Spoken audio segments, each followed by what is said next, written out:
So guys let's start the webinar. जब तक बाकी लोग भी ज्वाइन कर लेंगे, let's start the webinar.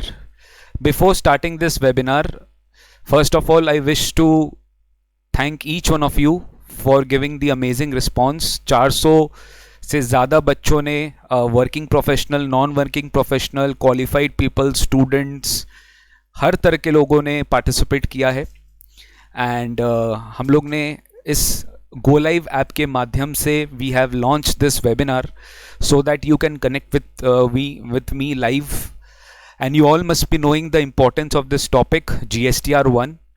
And considering this period of COVID, government has consistently increased the due dates of filing this particular statement for different kind of taxpayers.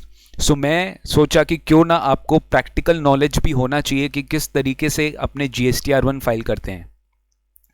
So before starting this let me tell you few points. मैं आपको एक PDF share किया हूँ WhatsApp group में. अगर आपने देखा तो बहुत अच्छा, नहीं देखा कोई प्रॉब्लम नहीं है, वो स्क्रीन पे आपको दिख रहा है. So I will be discussing the practical aspects of the GSTR1 today. और प्रैक्टिकली मैं आपको समझाऊंगा. मैं अज्यूम करके चल रहा हूँ कि थ्योरेटिकली आपको GST का कुछ बेसिक नॉलेज होगा. So I will not be going into basics because else the importance of the webinar will be diluted. So I want to keep focused on the main part of the webinar, that is filing of GSTR1. मैं उसी में stick करूँगा. आपके जो doubts होंगे आप real time basis पे chat box में टाइप ज़रूर कर सकते हो, but you please do not expect to answer from me during the webinar. मैं at the end of the webinar में मैं इसका पूरा डिटेल में Q&A सेशन आपसे लूँगा. तो you do not go until and unless your query is answered. अपना क्वेरी को बिल्कुल सॉल्व करके जाइए. मैं यहाँ तक हूँ जब तक आप बैठे रहेंगे. किसी ने पूछा अरे श्रेया ने तो पहले से ही स्टार्ट कर दिया. श्रेया मित्तल जी प्लीज़ वेट करिए. श्रेया मित्तल जी आप वेट करिए, अभी से ही इसको debit note and credit note के बारे में जानना है. प्लीज़ थोड़ा वेट करिए, मैं सब बताऊंगा, इत्मीनान से बताऊंगा. मेरे को प्लीज़ सुन लीजिए. Please do not right anything. Please chat box में मत लिखिए. Please guys do not write anything in the chat box. It's my earnest request. Please do not write anything in the chat box. आपसे ये बड़ी विनती है कि chat box में कुछ ना लिखिए प्लीज़. जब मैं बोलूँगा तभी लिखिएगा. अभी do not right, please stop. Yes, thank you. सब मैं बता रहा हूँ मोहित. वेबिनार आवर्स, वेबिनार लगभग हम 7 बजे तक ख़त्म करेंगे. 2 घंटे की एक्सपेक्टेड ड्यूरेशन है, हो सकता है उससे पहले भी ख़त्म हो जाए. उसके बाद हम Q&A सेशन लेंगे. तो जितने भी जन को क्वेरीज है वो बाद में रुक के पूछ सकते हैं मेरे साथ. इंस्टेंटली मैं आपको जवाब दूंगा. ओनली क्वेरीज आप टाइप करेंगे और बाकी चीज़ आप टाइप नहीं करेंगे. नेक्स्ट फिर मैं आपसे ये रिक्वेस्ट करता हूँ कि जो भी मैं आपको पढ़ा रहा हूँ, जो भी मैं आपको दिखा रहा हूँ स्क्रीन पे, आप बहुत अच्छे से देखिए, बहुत आराम से देखिए. And sit in a very comfortable position wherever you are sitting. चाहे आप एंड्रॉयड मोबाइल में देख रहे हो या विंडोज़ में देख रहे हो, आपका नेट वर्क बहुत सॉलिड होना चाहिए, वरना आपको बीच में ब्लैक स्क्रीन आ सकता है जिसका नेट का इशू है. तो please do not load messages यहाँ पे. अगर आपका कोई ऐप से रिलेटेड प्रॉब्लम है या क्लासेस नहीं चल रहा है, व्हाटएवर, आपके लिए व्हाट्सएप ग्रुप बना हुआ है, आप वहाँ पे प्लीज़ मैसेज पोस्ट करेंगे. वहाँ पे हमारी टेक्निकल टीम आपके लिए वेट कर रही है, वो आपका क्वेरी सॉल्व कर देगी. क्लास से रिलेटेड अगर आपका कोई क्वेरी है तो यू कैन आस्क मी यहाँ पे. इनकम टैक्स वेबिनार के ऊपर बहुत ज़्यादा क्वेरीज आ रहा है, उसका वीडियो अभी आपको फिलहाल नहीं प्रोवाइड किया जा सकता, बट इतना रिक्वेस्ट आ रहा है तो will think over it and will try our level best to give you the recording of the webinar. आज का जो वेबिनार होगा इसका रिकॉर्डिंग हम आपको प्रोवाइड कर सकते हैं after the session gets over. By tomorrow will upload the video and वो भी आप अपने इसी ऐप के माध्यम से या विंडोज़ वर्जन जो भी आप देख रहे हो एप्लीकेशन के माध्यम से आप इसे देख सकते हो, the video recording of this webinar. Now let me start the webinar. अच्छा, बिफोर स्टार्टिंग दिस वेबिनार और एक बात, आपका जो वीडियो प्लेयर है, जो भी डिवाइस से आप देख रहे हो, kindly adjust your quality settings. अगर आपका थोड़ा ब्लर आ रहा है या थोड़ा ब्लैक स्क्रीन आ रहा है या थोड़ा आपको दिखाई नहीं दे रहा है तो please increase it to 480p. ठीक है, अभी वो ऑटो में होगा, उसको 480p में एडजस्ट कर लीजिए. तो once you adjust it to 480p, so the image will be very clear, the video will be very clear. आपका इंटरनेट क्या है कि अकॉर्डिंगली 480p के हिसाब से एडजस्ट कर लेगा और आपका प्लेयर बहुत स्मूथली चलेगा. Okay, thank you so much for your lovely gesture. Let's start the webinar. Okay, sir हम क्या पढ़ने के लिए आए, हम क्या समझने के लिए आए, हम समझने के लिए आए GSTR1। Now before going into GSTR1 let us discuss कि ये GSTR1 actual में है क्या. What is this GSTR1? This GSTR1 talks about filing of statement. सबसे बड़ा confusion मैं पहले clear कर देता हूँ. Filing of statement of outward supplies. Filing of statement of outward supplies. आपका जो outward supplies का जो statement है, आपका जो outward supplies का statement है, ये उसके ऊपर depend करता है. आप जो भी आउटवर्ड सप्लाईज कर रहे हो ड्यूरिंग द पीरियड उसी के ऊपर ये डिस्कस करेगा GSTR1. यानी सर ये इनवर्ड सप्लाई के बारे में बात नहीं करेगा, नहीं. सर आपने स्टेटमेंट का, क्या ये रिटर्न है? नहीं, this is not a return at all.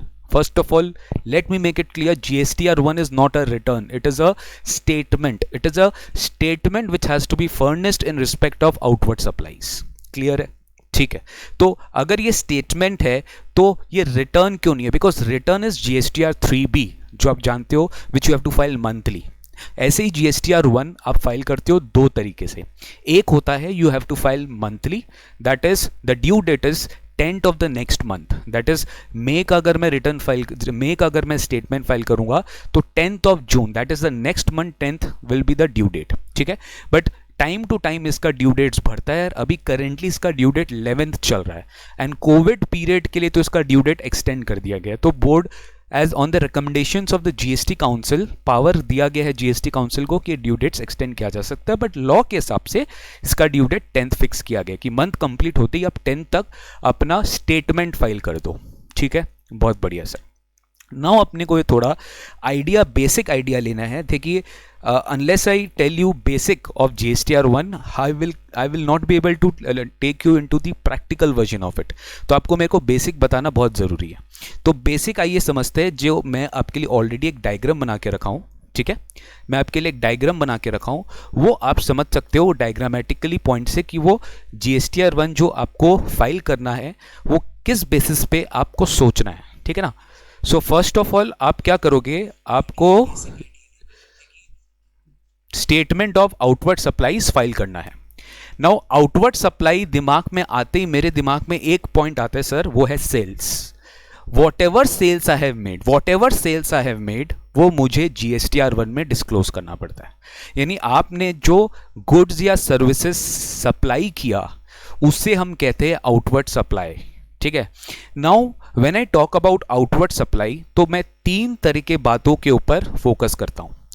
पहला है लोकेशन स्पेसिफिक, आप किधर सप्लाई कर रहे हो. ठीक है. फिर है आप सप्लाई किसको कर रहे हो, रजिस्टर्ड को कर रहे हो कि अनरजिस्टर्ड को कर रहे हो. And thirdly the taxability of the supply. Now if I come to location specific, पहला पॉइंट, 2 पॉइंट होता है. फिर या तो आप विद इन इंडिया सप्लाई कर रहे हो या तो आप आउटसाइड इंडिया सप्लाई कर रहे हो. अगर आप विद इन इंडिया सप्लाई कर रहे हो तो अगेन 2 बातें आती है, या तो आप इंट्रा स्टेट सप्लाई कर रहे हो या तो आप इंटर स्टेट सप्लाई कर रहे हो. अगर आप इंट्रा स्टेट सप्लाई करते हो तो आपको लगाना है CGST प्लस SGST, और अगर आप इंटर स्टेट सप्लाई करते हो तो आपको लगाना है IGST. तो ये हो गया location specific. Now if I am saying that you are supplying outside India, इसका मतलब क्या, आप एक्सपोर्ट कर रहे हो. आप क्या कर रहे हो, एक्सपोर्ट कर रहे हो, या आप किसी SEZ यूनिट या SEZ डेवलपर को सप्लाई कर रहे हो, तो उसे हम कहते हैं जीरो रेटेड सप्लाई. इसे हम कहते हैं जीरो रेटेड सप्लाई, जो हम एक्सपोर्ट्स के नाम से जानते हैं. तो ये हो गया लोकेशन स्पेसिफिक. एक बाइफर्केशन ये होता है कि आप सप्लाई कर रहे हो B2B, मैं बता रहा हूं वापस, आप सप्लाई कर रहे हो B2B यानी बिजनेस टू बिजनेस, यानी you are supplying to registered person. And if you are supplying to registered person यानी आप किसी ऐसे पर्सन को सप्लाई किए जो GST में ऑलरेडी रजिस्टर्ड है, कोई प्रॉब्लम नहीं, आप उसे सप्लाई करिए. सेकेंड बाइफर्केशन हो सकता है आपने किसी अनरजिस्टर्ड पर्सन को सप्लाई किया, यानी इससे हम कहते हैं B2C. इसे हम कहते हैं B2C. तो if I am saying that you are supplying to B2C यानी बिजनेस टू कंज्यूमर, हम अगर किसी डिपार्टमेंटल स्टोर में जाते हैं, किसी शॉपिंग मॉल में जाते हैं और उनसे गुड्स या सर्विसेज परचेज करते हैं, तो हमें वो सप्लाई कहते हैं B2C. यानी अपना तो खुद का GST नंबर है नहीं, एंड कंज्यूमर का तो GST नंबर है नहीं जो कंज्यूम करता है, वो तो B2C कैटेगरी में गिरेगा, यानी वो खुद अनरजिस्टर्ड है। बट सप्लाई जो सप्लायर कर रहे हैं वो तो रजिस्टर्ड है, because he is charging GST. If he is not charging GST then he can not be registered. It's very simple. तो सेकेंड क्लासिफिकेशन होता है अनरजिस्टर्ड पर्सन। थर्ड जो फैक्टर होता है वो है टैक्सेबिलिटी का, and the last factor is this taxability, यानी कि अगर आपका आउटवर्ड सप्लाई टैक्सेबल है तब तो आप इसमें गिर ही जाते, तभी आप टैक्सेबल सप्लाई कर रहे हो जिस पे जीएसटी लगा रहे हो। But you tell me, in India क्या सारे सप्लाईज टैक्सेबल है? The answer is no. आटा, चावल, गेहूं, मिल्क, कर्ड और इतने सारे 0% वाले आइटम्स है जिस पे जीएसटी लगता नहीं है। इतने सारे सर्विसेज है जिसमें जीएसटी नहीं लगता है। एजुकेशनल इंस्टीट्यूशन, चैरिटेबल ट्रस्ट हो गया, hotel service below specified value हो गया, स्पोर्ट्स सर्विसेज हो गया, बैंकिंग सर्विसेज हो गया, बहुत सारे सर्विसेज है जिसमें जीएसटी लगता ही नहीं है।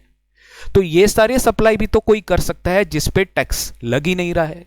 तो यहां पर आपको सोचना है वो सप्लाई होता है exempt supply.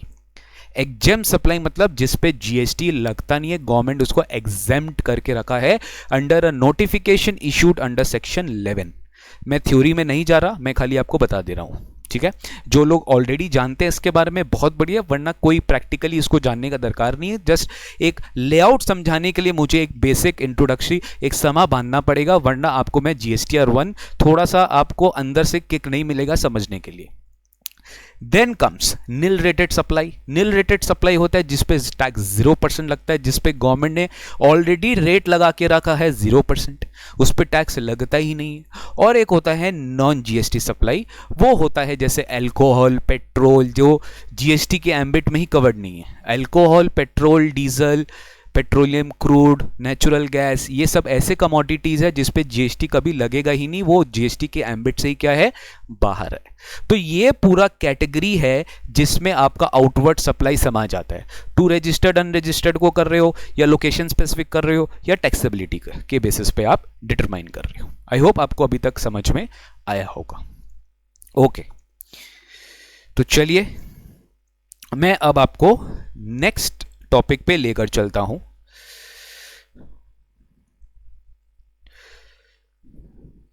Shubham Kumar, I am unable to get the sound. ऐसा है क्या कि आपको साउंड नहीं सुनाई दे रहा है? साउंड तो आई थिंक आ रहा है। आप प्लीज, आप म्यूट करके रखे होंगे, आप प्लीज अपना म्यूट बटन को चेक करो, या फिर अपना माइक्रोफोन सेटिंग्स को चेक करिए। चलिए नेक्स्ट अपन चलते हैं नेक्स्ट पार्ट पे। अब सबसे क्रूशियल चीज मैं आपके साथ डिस्कस करने जा रहा हूं कि सर जीएसटीआर 1 के बारे में तो थ्योरेटिकली हम सब समझते हैं कि आउटवर्ड सप्लाई की स्टेटमेंट होती है, ड्यू डेट होता है, बट आज तक एक स्टूडेंट के माइंड में या एक प्रोफेशनल पर्सन के माइंड में ये नहीं आता है कि वो जीएसटीआर 1 में एक्चुअली जाता क्या है, गवर्नमेंट हमसे क्या हमसे निकालना चाहता है। मैं आपको एक बात बता देता हूं, आप उसी पॉइंट में सब बात समझ जाएंगे। Government wants to know what is your total sales figure? I'm repeating again. Government wants to know what is your total sales figure. आप कितना सेल किए हो, चाहे आप उसमें जीएसटी कलेक्ट किए हो, आप नहीं कलेक्ट किए हो, आप किसी रजिस्टर्ड को बेचे हो, किसी अनरजिस्टर्ड को बेचे हो, आप विद इन द स्टेट बेचे हो, आउटसाइड स्टेट बेचे हो, आप आउटसाइड इंडिया बेचे हो, आपने कोई गुड्स रिटर्न कर लिया, आपने कोई परचेज रिटर्न कर लिया, आपने debit note, credit note, anything आपने रिसीव इशू किया है, everything will be covered in GSTR 1। Sales पे बस फोकस रखिएगा। परचेज से जीएसटीआर 1 को कोई नाता रिश्ता नहीं है, इनपुट टैक्स क्रेडिट से कोई नाता रिश्ता नहीं है। नाता रिश्ता है तो केवल एक ही चीज से नाता रिश्ता है कि भाई मेरे कितना टोटल सप्लाई तुमने किया आउटवर्ड मोड में, वो सारा डिटेल्स आपको अपने जीएसटीआर 1 में दिखाना पड़ेगा। नाउ अगेन मैं इसके लिए आपके लिए एक ब्रीफ चार्ट रेडी किया हूं, सब कुछ आपको एक तरफ दिखाई देगा। इसमें मैंने आपके लिए तीन ब्लॉक्स डिवाइड किया है जीएसटीआर 1 में। पहला ब्लॉक है invoice wise details. Listen to me very carefully. Invoice wise detail, अगर आप किसी भी शॉप में कोई भी तरीके का सामान खरीदने के लिए जाते हो, अज्यूम करो एक बार उसका वैल्यू 200 रुपया से ज्यादा है, चाहे आप शर्ट खरीदने के लिए गए किसी भी शॉपिंग मॉल से, आप ग्रोसरी खरीदने के लिए गए किसी भी ग्रोसरी स्टोर से, आप हाउस होल्ड आइटम्स खरीदने के लिए गए या फिर आप अमेजन से ही ऑर्डर क्यों ना किए, आपको एक चीज जरूर मिलता है जिसका नाम है tax invoice, because this tax invoice shows that you have been charge tax. तो जो सामान आपको सप्लाई करता है उसे इनवॉइस वाइज डिटेल्स रिपोर्ट करना पड़ता है जीएसटीआर 1 में, उसे इनवॉइस वाइज डिटेल्स रिपोर्ट करना पड़ता है जीएसटीआर 1 में, जितना भी उसने रजिस्टर्ड पर्सन को सप्लाई किया। आई रिपीट, जितना भी उसने रजिस्टर्ड पर्सन को सप्लाई किया, यानी यहां मैं बात करता हूं B2B सप्लाई का। B2B सप्लाई डायरेक्टली आपको बताना पड़ता है कितना सप्लाई B2B हुआ। If I am a supplier and I am supplying to a registered person, देखिए सब कुछ मैं कनेक्ट करूंगा प्रैक्टिकली केस स्टडी के माध्यम से, मजा आ जाएगा। 2 घंटा वेट करिए, trust me, you can file GSTR 1 for your clients after this webinar and you can charge them fees for that. अगर आप पूरा समझ लेंगे, आप अच्छे से जीएसटीआर 1 फाइल कर सकते हो, अपना बिजनेस का फाइल कर सकते हो, अपने पापा जी को हेल्प कर सकते हो, अपने ब्रदर्स को हेल्प कर सकते हो, रिलेटिव्स को हेल्प कर सकते हो। आपका प्रैक्टिकल जो थ्योरेटिकल नॉलेज है वो प्रैक्टिकली एकदम कन्वर्ट हो जाएगा, लेकिन आपको थोड़ा सा मेरा सुनना पड़ेगा। पूरा 2 घंटा समझ जाइए कि आज पूरा आत्मसमर्पण कर दीजिए। यहाँ पर कुछ नहीं जाएगा। कोविड-19 के टाइम पर आप घर पर बैठे, आज सैटरडे का दिन है, यूटिलाइज करिए उसको। अपने फ्रेंड्स लोगों को भी बोलिए फटाफट ये वेबिनार ज्वाइन करने के लिए नेक्स्ट वीक से, जब भी मैं नेक्स्ट टॉपिक करूं, बिकॉज मैं इसी तरह का टॉपिक्स लेके आता हूं ताकि आपको फायदा मिले। सर, इसका यूटिलाइजेशन करिए, ठीक है। So coming back to my point, GSTR 1 में पहला पॉइंट आता है टैक्स इनवॉइस में आप इनवॉइस वाइज डिटेल्स सबमिट करते हो जहां पे आपने रजिस्टर्ड पर्सन को सप्लाई किया। ठीक है सर, वो तो बनना भी पड़ता है। क्यों करना पड़ेगा मैं आपको समझाता हूं। अगर मैं ए हूं और मैंने बी को इनवॉइस इशू किया, ठीक है, तो बी अगर रजिस्टर्ड है तो बी तो इसका आईटीसी क्लेम करेगा ना बाबा। और बी आईटीसी क्लेम कब करेगा? तब जब बी के पास एक टैक्स इनवॉइस हो। तो सिंपल सा बात है, यहां पे आपको इनवॉइस वाइज डिटेल देना पड़ेगा, वरना आपका रेसिपिएंट आपसे आईटीसी क्लेम नहीं कर पाएगा। Coming back to the next point is when I am supplying and when I am issuing invoice to an unregistered person। अगर मैं किसी unregistered person को सप्लाई कर रहा हूं, सोचिए अनरजिस्टर्ड पर्सन का ना तो कोई जीएसटी नंबर, वो कोई ABCD कोई भी हो सकता है। वो क्या आप उसको लोकेट कर सकते हैं? नहीं सर। क्या इतना जन का नाम पॉसिबल है लिखना? No sir. B2B समझ में आता है, वो जीएसटी में रजिस्टर्ड है, उसका जीएसटी नंबर है, अपने आप ट्रेस हो जाएगा। बट अनरजिस्टर्ड को आप कैसे लोकेट करोगे? तो बहुत डिफिकल्ट है। तो गवर्नमेंट ने यहां पे एक लिमिट दिया कि नहीं भाई नहीं, सुनो मेरा बात, यहां पे खाली आपको large value invoices, I repeat large value invoices आपको रिपोर्ट करने पड़ेंगे। And what do you mean by large value invoices? Sir, large invoices वो होते हैं जहां पे आपका invoice value is more than 2.5 lakhs। अगर आपका इनवॉइस वैल्यू 2.5 लाख से ज्यादा हुआ, पर इनवॉइस बोल रहा हूं, अगर मैंने किसी भी अनरजिस्टर्ड पर्सन को 2.5 लाख से ज्यादा का सप्लाई कर दिया ना इनवॉइस वैल्यू, जिसका बिलिंग 2.5 लाख एक्सीड कर रहा है, तो वो मेरा इनवॉइस वाइज डिटेल में आ जाएगा। क्यों? गवर्नमेंट को रिपोर्टिंग चाहिए बड़े फिगर्स की। अगर मैं एक रजिस्टर्ड हूं और आप एक अनरजिस्टर्ड हो और मैंने आपको एक इनवॉइस इशू किया जिसका वैल्यू है 2.5 लाख से ज्यादा का इनवॉइस वैल्यू है, तो मुझे रिपोर्टिंग करनी पड़ेगी इनवॉइस वाइज डिटेल की। चाहे वो 10 हो, चाहे वो 20 हो, चाहे वो 100 हो, चाहे वो 200, मुझे इनवॉइस वाइज डिटेल रिपोर्टिंग करनी पड़ेगी। तो ये रहा हमारा पहला सेगमेंट कवर, जिसको हम कहते हैं इनवॉइस वाइज। नेक्स्ट डिटेल्स होता है consolidated details. As the name suggest, you need to give total. जैसे मान लीजिए अगर आप पूरे मंथ में अगर आपने 150 इनवॉइसेस इशू किया, देखिए रजिस्टर्ड को इशू किया तब तो दिमाग लगाना ही मत, ये हमेशा इनवॉइस वाइज जाएगा। अगर अनरजिस्टर्ड को इशू किया और लार्ज नहीं है, रिपीट, अगर अनरजिस्टर्ड को इशू किया और लार्ज नहीं है, तब ये हमेशा किस में जाएगा? कंसोलिडेटेड डिटेल में जाएगा। ये हमेशा किस में जाएगा? कंसोलिडेटेड डिटेल में जाएगा। और कंसोलिडेटेड डिटेल मतलब आपको टोटल देखना है। अब ये कैसे टोटल होगा वो आपको अपने रिटर्न में देखेंगे, मैंने आपको ब्रीफिंग बता दिया। क्लियर हुआ ना?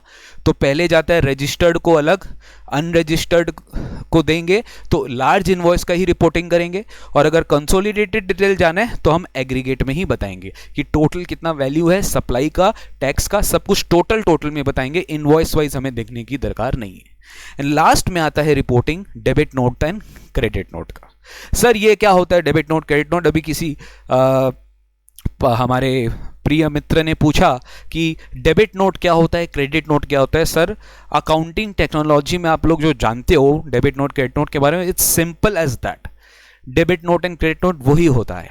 डेबिट नोट मतलब क्या? A note where you are giving to a recipient, I repeat, you are a supplier and you are giving to a recipient a debit note. When you are giving a debit note, when you are informing him that his books, that his accounts are debited in your books, मतलब अगर आपने किसी को 1,00,000 रुपए का billing किया, ठीक है, बाद में आपको पता चला कि बिलिंग की वैल्यू ज्यादा होनी चाहिए, आपने उसी इनवॉइस के रिस्पेक्ट में क्या किया?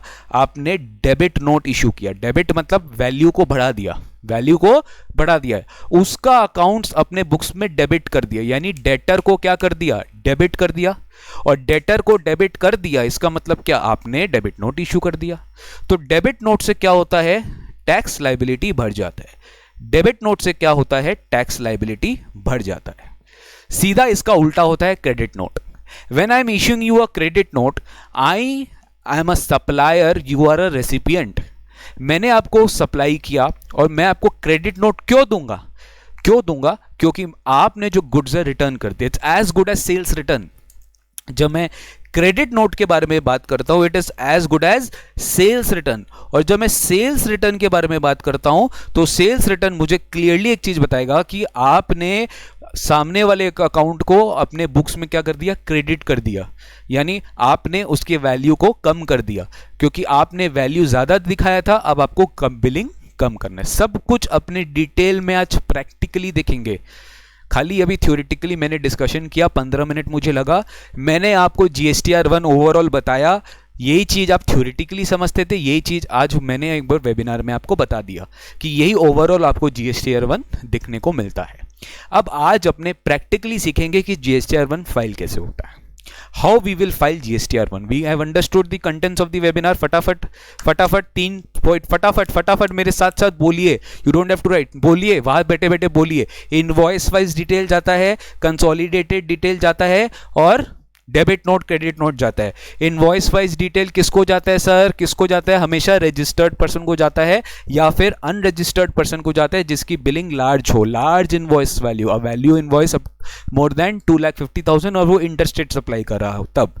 नेक्स्ट होता है कंसोलिडेटेड डिटेल, जहां पे आप सप्लाई कर रहे हो अनरजिस्टर्ड पर्सन को with invoice value up to 2,50,000, या आप जो भी कंसोलिडेटेड डिटेल जाता है अदर देन रजिस्टर्ड पर्सन को। क्रेडिट नोट डेबिट नोट आप इशू करते हो, वो भी आपको डिटेल्स जीएसटीआर 1 में मेंशन करनी पड़ती है। बहुत बढ़िया, वेरी नाइस। चलिए आगे बढ़ते हैं। अब मैं आपको एक बार दिखाता हूं एक चीज, you just listen to me very very carefully. अब मैं आपको लेकर चलता हूं जो आप आई थिंक बेसब्री से इंतजार कर रहे होंगे कि सर बताइए कि एक बार हमारा जो जीएसटी पोर्टल है, GST portal very very important, जो आप नाम सुने GSTIN, goods and service tax network, वो दिखने में कैसा लगता है? वो कैसे लगता है दिखने में? GSTIN, you want to see? You want to see? Yes I want to see. Let's see GSTR 1 कैसे लगता है, एक बार हम इसे देख लेते हैं। देखिए सर, ये मैंने एक साइट ओपन किया है, ये मैंने साइट ओपन किया है। मैं थोड़ा इसका साइज बढ़ा देता हूं ताकि आपको बड़ा दिखे। ज्यादा बड़ा दिखेगा ना तो क्या होगा, काफी चीजें स्क्वीज इन हो जाएगी, तो you will not be able to see. तो मैनेज करिए कैसे भी। ये है जीएसटी पोर्टल का साइट, ठीक है। मैं एक बार चलता हूं gst.gov.in। This is where you find the portal of the GST website, gst.gov.in। देखिए अभी जब मैं दिखा रहा हूं तो मेरे चैट में नहीं देख पा रहा हूं, तो आप चैट प्लीज लिखेगा भी मत, ठीक है। मैं भी ये दिखा रहा हूं तो मैं चैट नहीं देख पा रहा हूं, तो please do not right anything in the chat. अब मैं क्या करता हूं, इसको लॉग इन करता हूं। Let me log in, let me log in. चलिए आपसे क्या पूछ रहा है? यूजर नेम पूछता है, पासवर्ड पूछता है। तो मैं एक बार ये मेरे ही बिजनेस का यूजर नेम मैं एक बार लिखता हूं। ये मेरा यूजर नेम है और ये मेरा पासवर्ड है। ठीक है, अब देखिए आपसे कैप्चा कोड पूछा है, कैप्चा कोड हम एंटर कर देते हैं 509621। अब मैं लॉग इन कर देता हूं, ठीक है ना। ये देखिए अपना खुल गया जीएसटी पोर्टल। क्या खुल गया? जीएसटी पोर्टल में हम लॉग इन हो चुके हैं। We have logged in into GST portal, ठीक है। अब बहुत ध्यानपूर्वक एक एक चीज ध्यान से देखिए। मैं चला रिटर्न डैशबोर्ड में, ठीक है, रिटर्न डैशबोर्ड में चलते हैं। इसका स्क्रीन साइज थोड़ा बढ़ाया जा सकता है बट ज़्यादा नहीं। ये देखिए मैंने स्क्रीन साइज थोड़ा बढ़ा दिया। ये है हमारा जीएसटी पोर्टल और इसमें जीएसटी पोर्टल में मैंने क्या किया, रिटर्न डैशबोर्ड में क्लिक किया। When I clicked on the return dashboard, आपके सामने दिख रहा है अभी तक फाइनेंशियल ईयर 1920, मैंने 2021 सेलेक्ट नहीं किया, मैं 1920 बार सेलेक्ट करके आपको दिखा रहा हूँ। आप कोई भी फाइनेंशियल ईयर सेलेक्ट कर सकते हैं, आप 18, 19, 21 कुछ भी सेलेक्ट कर सकते हैं। मैं 1920 सेलेक्ट किया और मैं रिटर्न फाइलिंग पीरियड, कौन सा मंथ का आपको रिटर्न फाइल करना है, मुझे रिटर्न फाइल करना है मार्च मंथ का, तो मैंने मार्च मंथ का रिटर्न फाइल करके यहाँ पे सर्च दबाया, ठीक है। अब देखिए जब मैंने मार्च रिटर्न का पीरियड फाइल करके सर्च दबाया तो मेरे पास ये सारा ऑप्शंस आता है। क्या आता है, एक बार आपको इसका स्क्रीन साइज छोटा करके मेरे को दिखाना होगा। एक बार मैं आपको स्क्रीन साइज छोटा करके दिखाता हूं। सी दिस, पहला दे रहा है details of outward supplies GSTR 1, इसका due date, auto GSTR 2A और ये जीएसटीआर 3B और ये कंपैरिजन, इसके बारे में हम डिस्कस नहीं करते हैं। हमको डिस्कस करना है क्या, हमको डिस्कस करना है जीएसटीआर 1 के बारे में, ठीक है। एक बार मैं इसको क्लिक करता हूं।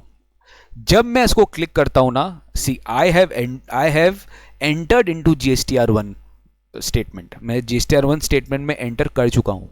अब जो मैंने आपको डिस्कस किया था, जो मैंने आपको बताया था, देखिए सब का सब आपको याद दिखाई देगा। Everything you will get this in this particular return format, सब कुछ आपको याद दिखाई देगा, सब कुछ आपको याद दिखाई देगा। वापस से आपका रिकॉल हो जाएगा, सब कुछ रिकॉल हो जाएगा। Let's see that. सबसे पहला जो डिटेल जाता है, मैं थोड़ा जूम कर देता हूं। सबसे पहला जो डिटेल जाता है वो है B2B इनवॉइसेस का।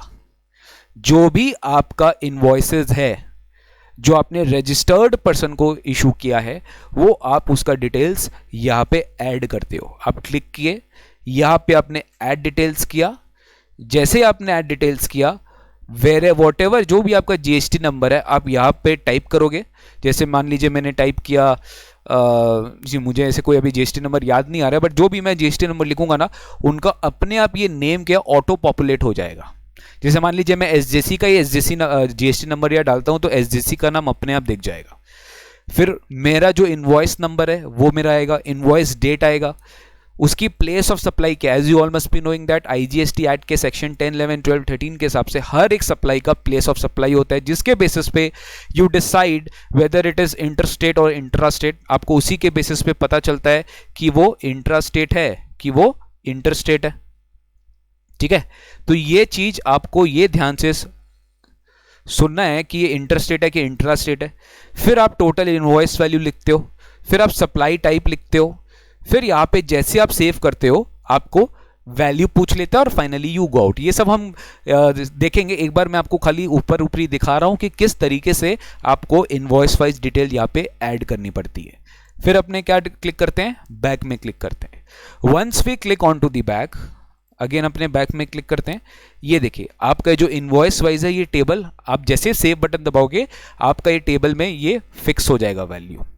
Then we come to large invoices. Large invoices table में क्या हो जाएगा, जो वैल्यू, जो इनवॉइसेस 2.5 लाख के वैल्यू से ऊपर है और जो आपने इंटरस्टेट सप्लाई किया। जैसे मान लीजिए अगर आपने हरियाणा में सप्लाई किया है अनरजिस्टर्ड पर्सन को, अगर रजिस्टर्ड को करेंगे तो सब इस टेबल में आएगा, अगर अनरजिस्टर्ड को करेंगे तो वो आपको लार्ज इनवॉइसेस वाले फिगर में देना पड़ेगा। देन आता है क्रेडिट या डेबिट नोट जो आपने रजिस्टर्ड पर्सन को दिया है।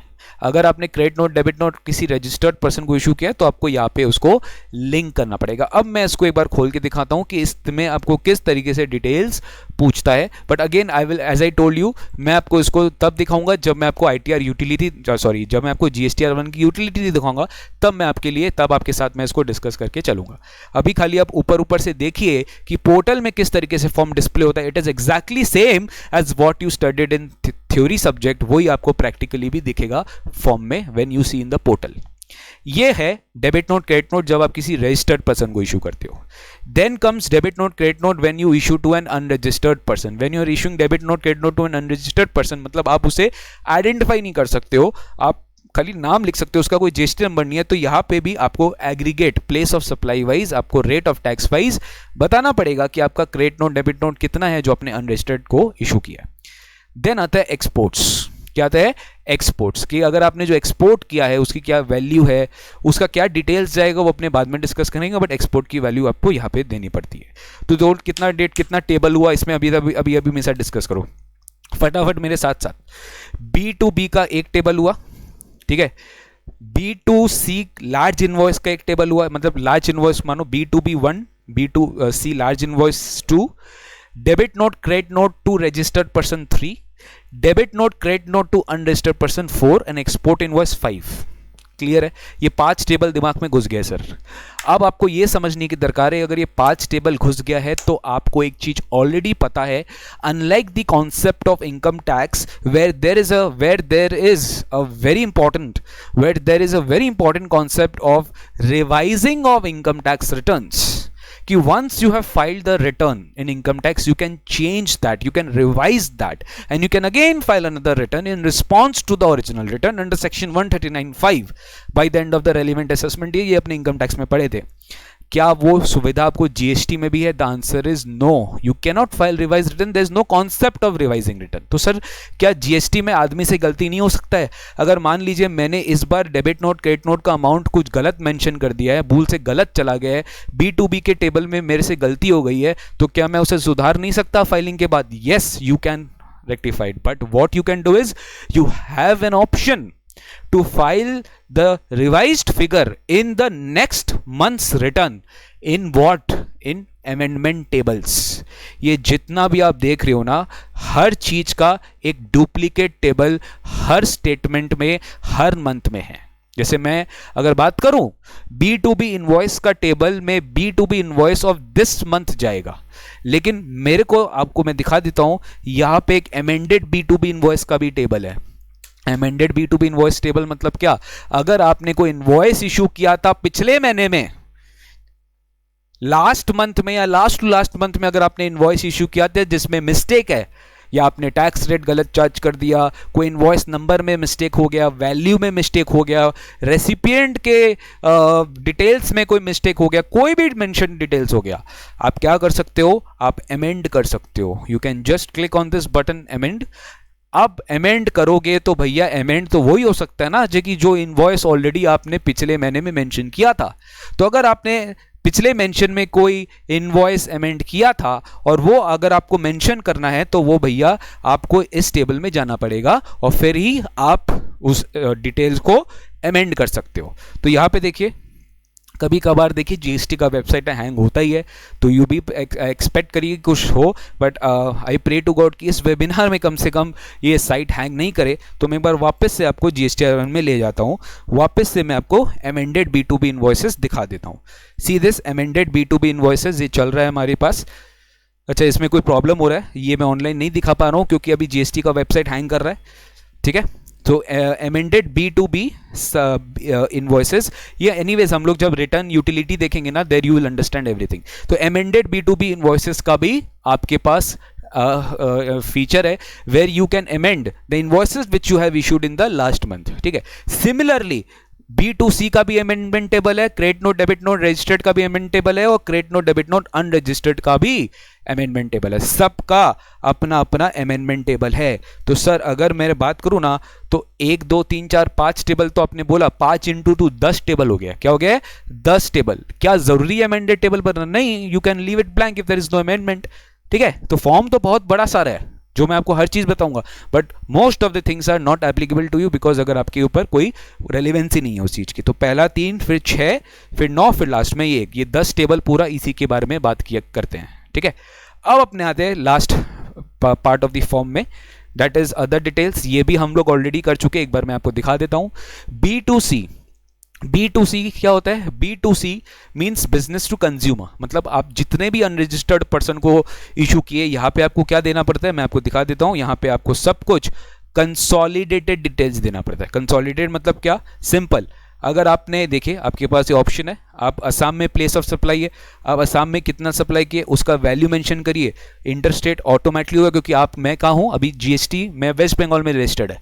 लेकिन देखिए अगर मैं इसको अगर मान लीजिए वेस्ट बंगाल करता ना, तो देखिए मैं वेस्ट बंगाल ये अपने आप इंटर स्टेट रहेगा, और यहाँ से आपको टैक्स का रेट पूछेगा कि कौन सा रेट ऑफ टैक्स में आपका 18, 12, 5 क्या कैसे कौन सा रेट ऑफ टैक्स है, वो आपसे पूछेगा। सेंट्रल टैक्स, स्टेट टैक्स है, ऑटोमेटिकली कैलकुलेट कर लेगा। आपको खाली टैक्सेबल वैल्यू बताना पड़ेगा कि आपने वेस्ट बंगाल में रह के वेस्ट बंगाल में कितना सप्लाई किया, दैट्स इट। आपको वेस्ट बंगाल में रह के वेस्ट बंगाल में आपने कितना सप्लाई किया और रेट ऑफ टैक्स बताना पड़ेगा। जैसे मान लीजिए वेस्ट बंगाल में ही मैंने 18% का भी बेचा, 28% का भी बेचा, तो पहले मैं 18% का रेट मेंशन करूंगा, सेव करूंगा, फिर उसके बाद मैं 18% का के बाद 28% का मेंशन करूंगा और फिर मैं सेव करूंगा। तो दो तरीके से, इसी तरीके से मैं बार बार ऐड करता रहूंगा और मुझको पता चलेगा क्या, B2C का डिटेल्स। अब चलिए इसके बाद हम जाते हैं वापस से GSTR1, वापस से मेन शीट में आ जाते हैं, मेन शीट में आ जाते हैं,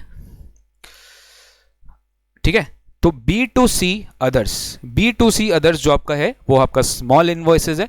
स्मॉल इनवॉइसेस जो आपका रहता है अनरजिस्टर्ड पर्सन को, या B2C अदर में मेंशन करके चलते हो। अब देखिए B2C का भी अमेंडमेंट टेबल हो सकता है। मान लीजिए पिछले महीने में आपने B2C भरा था बट गलत भर दिया, आपने भूल से गलत हो गया, कम हो गया, बेसी हो गया, तो इसका भी अमेंडमेंट टेबल है। देखिए you will find this amended B2C other, same चीज। अगर आपका कोई अमेंडमेंट करना है तो आप अमेंडमेंट बताइए। अगेन मैं आपको दिखाता हूं अमेंडमेंट कैसे करना है, ऑल्दो मैं आपको रिटर्न में दिखाऊंगा जब मैं आपको यूटिलिटी दिखाऊंगा, यू कैन सी दिस। अब जैसे अभी मान लीजिए अभी हम कौन से मंथ के रिटर्न देख रहे हैं, we are seeing the month for March 2020। अभी हम मार्च 2020 का रिटर्न देख रहे हैं, स्टेटमेंट देख रहे हैं। तो जब मैं मार्च 2020 का स्टेटमेंट देख रहा हूं तो देखिए मैं 1920 का अगर फरवरी मंथ में, या मेरे को कोई भी, मैं जुलाई मंथ का भी कर सकता हूं, मैं इसी साल का पिछले महीने मतलब जुलाई मंथ की, जहां पे मैंने प्लेस ऑफ सप्लाई क्या मेंशन की थी, हो सकता है मैंने place of supply Assam mention की थी, तो मैं कुछ भी डिटेल अमेंड कर सकता हूं, ठीक है। I can amend any details, I can write any value. तो once I click on this amend details, तो मेरे पास पूरा रेट का शेड्यूल और वैल्यू का शेड्यूल आ जाएगा। जैसे मैं क्लिक करूंगा आपको समझ में आ जाएगा। ये सब चीज हम लोग यूटिलिटी में देखेंगे, ठीक है। You have to see this webinar entirely, only then you will be able to get this full grasping power of GSTR1। Else मैं आपको आधा घंटा में घोट के नहीं पिला सकता कि GSTR1 आप कैसे फाइल करोगे, ठीक है। So you have to understand, starting से बेसिक से सब कुछ बढ़िया से आपको समझनी पड़ेगी। बस फिर आपको बताना पड़ता है नील रेटेड सप्लाई, ठीक है। तो नील रेटेड में याद है मैंने आपके साथ तीन चीज डिस्कस किया था, देखिए वही है। नील रेटेड सप्लाई क्या होगा, एग्जेम्प्टेड सप्लाई क्या है, और नॉन GST सप्लाई क्या है। आपको सब कुछ यहाँ फिल करना पड़ता है, क्योंकि इस पर टैक्स लगता नहीं है तो टैक्स डिटेल पूछा नहीं है, बट आपसे पूछा ये जरूर है कि सप्लाई कितना, बिकॉज मैंने आपको बोला था टोटल सेल्स जानना है। अब सेल्स में तो GST जिसमें लग रहा है वो भी आता है, जिसमें GST नहीं लग रहा वो भी आता है, तो टोटल सेल्स आपका गवर्नमेंट यहाँ से पता कर लेता है। क्लियर हुआ, ठीक है। सो अभी तक आप लोग को समझ में आया? अगर आया तो प्लीज एक थम्स अप बनता है, अगर आया परफेक्टली फाइन, परफेक्टली फाइन। जितने लोग हैं प्लीज बताएं perfectly fine.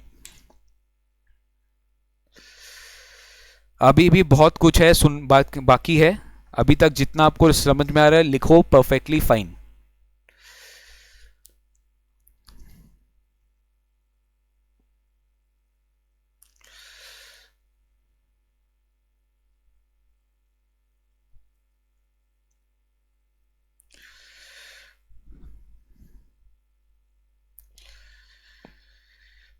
Okay, thank you so much. चलिए मस्त मस्त मस्त, okay okay, fine fine fine fine, बस बस बस, और चैट्स नहीं, और चैट्स नहीं।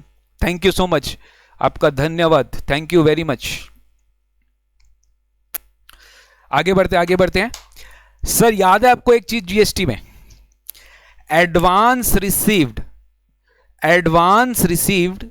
मैं कॉन्सेप्ट रिपीट करूंगा, let give me some time, मेरे को यूटिलिटी में जाने दीजिए। एडवांस अगर मैंने किसी से रिसीव किया है तो क्या GST लगता है? अगर मैंने एडवांस रिसीव किया है तो क्या जीएसटी लगता है? मैं गुड्स का बात कर रहा हूं, मैं गुड्स का बात कर रहा हूं। अगर मैंने एडवांस रिसीव किया है तो क्या जीएसटी लगता है? मैं गुड्स के लिए बात कर रहा हूं सर। एडवांस रिसीव्ड पे गुड्स के केस में तो जीएसटी को तो एग्जेम्प्ट करके रखा है, इनवॉइस बेसिस पे जीएसटी लगता है, ऐसा तो आपने ही पढ़ाया था। और वर्किंग प्रोफेशनल्स जी आप लोगों को भी पता होना चाहिए, बाकी मेरे प्यारे मित्र आप लोगों को भी पता होना चाहिए। बट सर्विसेज के केस में ऐसा नहीं है, उसमें जीएसटी लगता है। मैं आज इनवॉइस इशू नहीं किया, मैंने आज आउटवर्ड सप्लाई नहीं किया, मैंने खाली क्या कर लिया? एडवांस रिसीव कर लिया। तो देखिए एक टेबल ये भी है कि अगर आपने एडवांस रिसीव कर लिया, अगर आपने एडवांस रिसीव कर लिया तो जीएसटी लग जाएगा जब आपने एडवांस रिसीव कर लिया। तो इसका भी पूरा टेबल दिया हुआ है जीएसटीआर1 में कि आप बताइए आपने कितना का एडवांस रिसीव किया, आपको जीएसटी देनी पड़ेगी। क्लियर हुआ?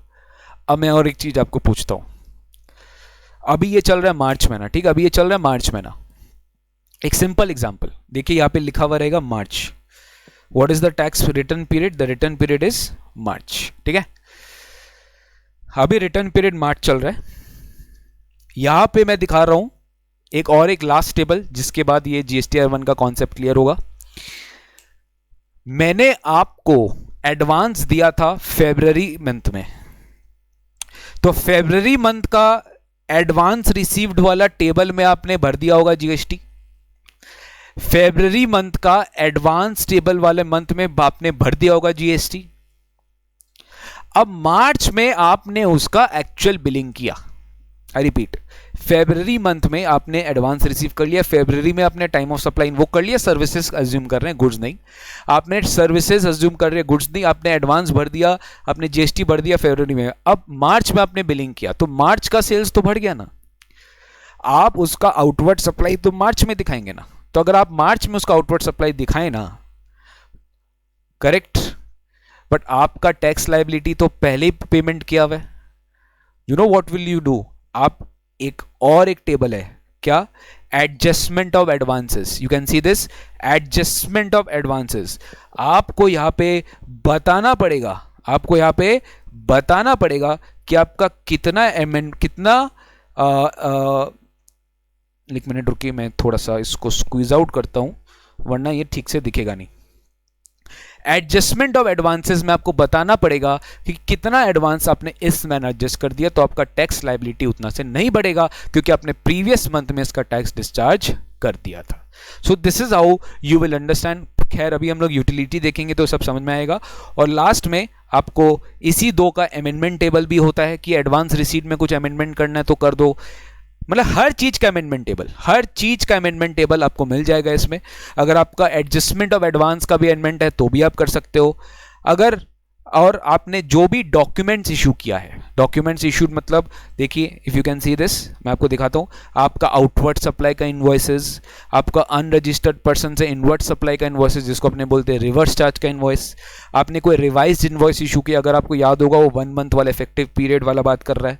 डेबिट नोट का सीरियल नंबर, क्रेडिट नोट का सीरियल नंबर, रिसीट वाउचर जब आप एडवांस रिसीव करते हो, पेमेंट वाउचर रिवर्स चार्ज के केस में, refund voucher when you refund the money, delivery challan for job work जब आप इशू करते हो, या सप्लाई एंड अप्रूवल या लिक्विड गैस। अलग अलग केस के लिए अलग अलग आप सीरियल नंबर में, जो 1 से लेके मान लो 50 इनवॉइस इशू किया तो आपको उसका सीरियल नंबर यहाँ पे मेंशन करना पड़ता है। So that's it which you have to understand in GSTR1। And lastly इसमें एक चीज है HSN wise summary. HSN wise summary मतलब, जैसे you must be knowing, harmonise system of nomenclature. मान लीजिए सब कुछ मिला के अगर आपका, मैं आपको एक एग्जांपल देता हूं, सब कुछ मिला के अगर आपका 10 lakhs का सप्लाई का वैल्यू आ रहा है, अगर आपका 10 lakhs का सप्लाई का वैल्यू आ रहा है, तो गवर्नमेंट आपसे ये पूछ रहा है, ये बताइए आपने कितना तरह का गुड्स बेचा है। यानी हो सकता है आपने कंप्यूटर भी बेचा हो सकता है आपने सॉफ्टवेयर भी बेचा हो सकता है आपने प्रिंटर भी बेचा हो। तो सब कुछ मिला के तो 10 लाख है ना, तो आपको इसका ब्रेकअप देना पड़ेगा गुड्स के code wise, HSN wise breakup देना पड़ेगा। हो सकता है कंप्यूटर आपने 5 लाख का बेचा हो, सॉफ्टवेयर आपने 1 लाख का बेचा हो, बाकी प्रिंटर आपने 4 लाख का बेचा हो। तो आपको गुड्स वाइज बताना पड़ेगा कि कितना यूनिट्स, क्वांटिटी। ये भी मैं आपको एक बार दिखा देता हूँ। चलिए, अपने को कोई हड़बड़ी नहीं है गाइज, मुझे कोई प्रॉब्लम नहीं है। जितने जन जेन्युइनली इंटरेस्टेड होंगे मैं उन्हीं को कराऊंगा। बात बाकी जिनको हड़बड़ी है तो देखिए, एज आई टोल्ड यू, हड़बड़ी किसी को कहीं लेके जाता नहीं है। You have to give some time and then only you will understand. ये देखिए HSN वाइज समरी में मुझे क्या करना पड़ता है, ऐड डिटेल्स। क्या क्या चीज पूछा एक बार देखते हैं। HSN कोड पूछ लिया, डिस्क्रिप्शन पूछ लिया, यूनिट पूछ लिया। ये डिस्क्रिप्शन मतलब कंप्यूटर है, हार्डवेयर है। यूनिट में कुछ भी यूनिट हो सकता है, आप बॉक्स वाइज बेचते हो, बॉटल्स वाइज बेचते हो, आप कुछ भी यहाँ पे सेलेक्ट कर सकते हो। टोटल कितना क्वांटिटी आपने बेचा, टोटल वैल्यू क्या है, टोटल टैक्सेबल वैल्यू क्या है। Sir what is the difference between total value and taxable value? Total value is basically value plus tax, कितनी बिलिंग अमाउंट है, और टैक्सेबल वैल्यू है कि एक्चुअल अमाउंट जो आप चार्ज कर रहे हो एक्सक्लूडिंग टैक्स। फिर आप यहाँ पे IGST, CGST और SGST, SSG जो है आप इसको लिख देते हो, अकॉर्डिंगली आपका HSN वाइज समरी निकल कर आ जाता है। सो इस तरीके से हम लोग GSTR 1 को देखें। यही है हमारा पूरा complete statement of outward supplies, जहां पे आपको हर एक चीज का अमेंडमेंट टेबल है, हर एक चीज का अमेंडमेंट टेबल है। वो अमेंडमेंट टेबल का सिग्निफिकेंस मैंने आपको समझाया ताकि आप एरर को रेक्टिफाई कर सको। अब आपके दिमाग में नेक्स्ट क्वेश्चन ये होगा, सर ये जो GSTR 1 है इसे फाइल कैसे करते हैं, हमें ये बताइए। फाइल करने का दो मेथड है। आई रिपीट, फाइल करने का दो मेथड है। पहला method as you can see, मेरे को यहाँ पे स्क्रीन एक बार थोड़ा छोटा करना पड़ेगा ताकि आप वो चीज देख पाओ, ठीक है। मैं आपको दिखा देता हूं। फाइल करने का दो मेथड है। एक होता है ऑनलाइन प्रिपरेशन। यहां पे जो लिखा हुआ है ना, यहां पर ये जो लिखा हुआ है ये है ऑनलाइन प्रिपरेशन, यानी when you are filing the return और statement you need full internet connection and you have to log in, you have to keep login in the GST portal continuously for that time। अगर आप नहीं ऐसा करते हो ना online preparation, मतलब आप जब ऑनलाइन प्रिपेयर करो, जैसे मैंने ये आपको दिखाया, आपको ऑनलाइन जाके ऐड करना पड़ता है। मतलब आपको एक्टिव रहना पड़ेगा इंटरनेट में, आपको एक्टिव रहना पड़ेगा उस टाइम पे, तभी जाके आप GSTR 1 फाइल कर सकते हो। ऑफलाइन में क्या होता है, as the name suggest offline, you do not do anything online. मतलब इसकी यूटिलिटी आती है, जैसे जो इनकम टैक्स वेबिनार मेरा देखा होगा, हम लोग ने जो ITR फाइल सीखा था वो हम लोग ने ऑफलाइन सीखा था, हम लोग ने ऑनलाइन सीखा नहीं था। इनफैक्ट इनकम टैक्स में ऑनलाइन होता ही नहीं है, ऑनलाइन यूटिलिटी नहीं, ऑफलाइन यूटिलिटी के थ्रू ही आप उसको अपलोड करते हो। बट GST में ऑनलाइन प्रिपरेशन की फैसिलिटी है, यानी अगर आपको यूटिलिटी में नहीं जाना, आपको सीधा ऑनलाइन में ही भरना है डिटेल्स, तो आप भर सकते हो। बट बहुत ही कम लोग ऐसा करते हैं, जिनका स्मॉल ट्रांजैक्शन है, कम ट्रांजैक्शन है, वही ऐसा करते हैं। बट जिनका बल्क में ट्रांजैक्शन होता है वो सीधा ऑफलाइन यूटिलिटी डाउनलोड करते हैं, जिस तरीके से मैं आपको थोड़ी देर में दिखाने वाला हूं। Am I clear on this? Yes sir, you are very clear on this. ठीक है, तो ये अभी हम लोग ऑनलाइन नहीं प्रिपेयर करेंगे, हम लोग ऑफलाइन प्रिपेयर करेंगे। ठीक है, अब मैं आपको दिखाता हूं। See, once I click on prepare offline, जैसे ही मैंने प्रिपेयर ऑफलाइन में क्लिक किया तो देखिए यहां पे एक अपलोड का ऑप्शन आया है। क्यों अपलोड? अब ये वही अपलोड फाइल पूछ रहा है। इससे हम कहते हैं, please listen to me very carefully, इससे हम कहते हैं जेसन फाइल। इसे हम कहते हैं जेसन फाइल। जिस तरीके से ITR में हम लोग ने सीखा था XML, जिस तरीके से ITR में हम लोग ने सीखा था XML version of the file जो ITR अपलोड होता है, उसी तरीके से GST में JSN फाइल अपलोड होता है। उसी तरीके से GST में JSN फाइल अपलोड होता है। अब वो कैसे अपलोड होता है वो मैं आपको दिखा रहा हूं। आपको बेसिकली ये JSN फाइल चाहिए। ये JSN कहां से आएगा? ये आता है उस एक्सेल से जो आपको भरना पड़ता है। ये आएगा उस एक्सेल से जो आपको भरना पड़ता है। This will come from Excel जो आप भरेंगे। तो जब आप एक्सेल भरते हो, मेन एक्सेल होता है, उसके बाद आप उससे जेसन जनरेट करते हो। जेसन को फिर आप फाइनली यहां पर, आई रिपीट, फिर आप फाइनली यहां पर चूज फाइल करिए। यहां पे जो भी आपका जहां भी जेसन फाइल अपलोडेड है, आप वहां से उसको जेसन फाइल को वहां पे सेलेक्ट करिए and then only your GSTR 1 will be uploaded. आपका GSTR 1 क्या होगा? अपलोड होगा। अच्छा, अब अपलोड होते ही काम खत्म नहीं होता है। अपलोड होके आपको सब चेक करना पड़ता है, सब कुछ ठीक है कि नहीं है, and then when you are convinced then you submit. Submit के बाद आप करते हो फाइल। तो अपलोड किए, फाइल किए, अपलोड किए, सबमिट किए, फाइल किए, ये 3 स्टेप प्रोसेस में you have to understand the process of GSTR1। तो सबसे पहले अपलोड, मेन अपलोड है, उसके बाद तो सबमिट और फाइल में तो 2 मिनट्स लगता है। अपलोड के लिए आपको जो डेटा है वो किस तरीके से आपको भरना है, यही मैं आज आपको सिखाऊंगा। अभी तक तो हम लोग ने GSTR1 सीख लिया कि GSTR1 में क्या क्या डिटेल्स फाइल होती है, वो हम लोग ने बहुत अच्छे से सीख लिया सर। अब हमें ज़रा केस स्टडी दीजिए, एक एग्जांपल दीजिए जिसके बेसिस पे हम ये जान सकें कि how you actually implement the data, how you actually get the data in GSTR1। ठीक है, so are you ready for this? क्या आप रेडी है?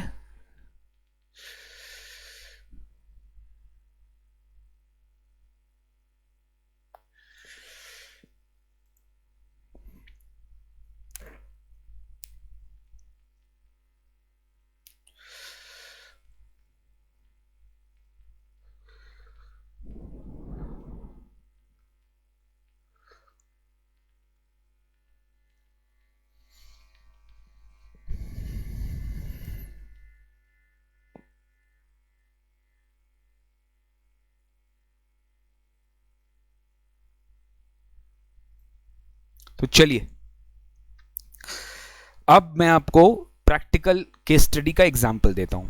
ठीक है, एकदम इत्मीनान से सुनिए, आंख बंद, मतलब एकदम मस्त भरा, हमसे एकदम मजे से सुनिए। Schedule of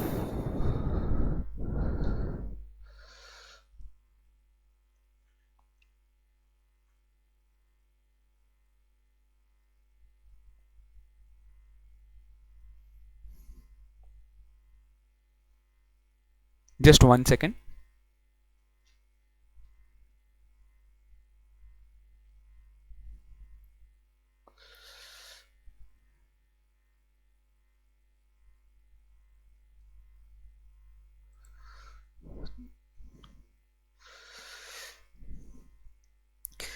schedule of GSTR1। ठीक है, केस स्टडी देखते हैं एक बार, एकदम दिमाग लगा के सुनिएगा, लर्न नहीं करना है, खाली सुनिए। BD international is engaged in trading of electronic goods, registered है वेस्ट बंगाल में, रजिस्टर्ड है वेस्ट बंगाल में। बीडी इंटरनेशनल एक कंपनी है जो वेस्ट बंगाल में रजिस्टर्ड है। ठीक है, वो वेस्ट बंगाल में रजिस्टर्ड है। The details of transactions undertaken in March 20 आपको दे दिया है, मार्च 20 का डिटेल है, क्या है, मार्च 20, ये ध्यान से देखना है आपको। मार्च 20 का ये डिटेल है, मार्च 20 का ये डिटेल है। ठीक है, जस्ट 1 मिनट, मार्च 20 का ये डिटेल है। सबसे पहले इसमें इंफॉर्मेशन दिया है, इंट्रा स्टेट सप्लाई और इंटर स्टेट सप्लाई दोनों आपको वैल्यू दे दिया है, 3,60,000 और 85,000। टोटल सप्लाई का वैल्यू है 4,45,000। दोनों का टैक्स दे दिया है। इसमें टैक्स पूरे सब में ध्यान रखना 12% अज्यूम किया गया, 12% जीएसटी रेट अज्यूम किया गया, 12 तो टोटल इनवॉइस वैल्यू आ गया है 3,60,000 plus 43,200, 85,000 plus 10,200, total invoice value 4,98,400 आ गया। टोटल इसका इस मंथ में इतना सप्लाई किया गया था रजिस्टर्ड पर्सन को। ये पहला डिटेल अगर आपको याद होगा, हम लोग को यही चाहिए होता था B2B सप्लाई में। नेक्स्ट होता है rectification of errors in outward supplies to registered persons made in Jan 20। बहुत ध्यान से सुनेगा, हम अभी कौन से मंथ में हैं, हम अभी मार्च मंथ में हैं। तो मार्च मंथ में अगर हम है और हम जनवरी मंथ में हम लोग ने कोई सप्लाई किया था रजिस्टर्ड पर्सन को, उसका हम रेक्टिफिकेशन कर रहे हैं। क्या कर रहे हैं, रेक्टिफिकेशन। तो ये जो है ये आपको रेक्टिफिकेशन का टेबल पूछ लिया, that is revised invoice details का। किसका, रिवाइज्ड इनवॉइस डिटेल्स का। तो रिवाइज्ड इनवॉइस डिटेल्स, जैसे आपको याद होगा हर चीज का अमेंडमेंट टेबल होता है, वैसे B2B का भी अमेंडमेंट टेबल होता है। जैसे पिछले जैन में अगर मैंने कुछ मेरा कुछ डिटेल्स था, तो मुझे ये किस तरीके से पता चलेगा, ये मेरे को यहाँ इंफॉर्मेशन पता चला कि ये दो जीएसटी नंबर को मैंने सप्लाई किया था जैन मंथ में, जिसका इनवॉइस नंबर था 6 और 7 जो मैंने डाला जैन मंथ में, बट एक्चुअली इसका इनवॉइस नंबर क्या है 12 और 15। मेरे से गलती हो गया, मैं भूल से वहां 12-15 डाल दिया, तो मुझे क्या करना पड़ेगा, रेक्टिफाई करना पड़ा। मैं मार्च के स्टेटमेंट में जाके इसको अमेंडमेंट टेबल में जाके रेक्टिफाई किया। सो देखिए मैंने इसको इस वाले टेबल में रेक्टिफाई नहीं किया, मैंने इसको अमेंडमेंट टेबल में जाके रेक्टिफाई किया, तो मुझे अमेंडमेंट टेबल भी मिल गया। नेक्स्ट आता है interstate supply to unregistered person जिसका इनवॉइस वैल्यू 2.5 लाख से ज्यादा है। अगर आपको याद होगा लार्ज इनवॉइस अनरजिस्टर्ड को बेचे हैं, इंटरस्टेट है 2.5 लाख से ज्यादा का वैल्यू है, तो यहां पे भी इनवॉइस वाइज डिटेल देनी पड़ेगी आपको। और अगर आप इनवॉइस वाइज डिटेल दे रहे हो तो मुझे क्या देखने को मिल रहा है कि मैंने दिल्ली में किसी को सप्लाई किया था, 2.5 लाख का टैक्सेबल वैल्यू था। Sir what is the difference between taxable value and invoice value? Taxable value, sir what is the difference between taxable value and invoice value? Taxable value वो वैल्यू होता है जिसमें आपका जीएसटी कैलकुलेट होता है, और invoice value वो value होता है which is tax plus taxable value. GST charge करके जो टोटल बिलिंग अमाउंट होता है उसमें टैक्स प्लस वैल्यू वो अपने बोलते हैं इनवॉइस वैल्यू। नेक्स्ट होगा, नेक्स्ट देखिए क्या पूछा है, सप्लाईज टू अनरजिस्टर्ड पर्सन जिसका इनवॉइस वैल्यू 2.5 लाख से बेसिक, याद है स्मॉल इनवॉइस जिसको अपने बोलते हैं B2C।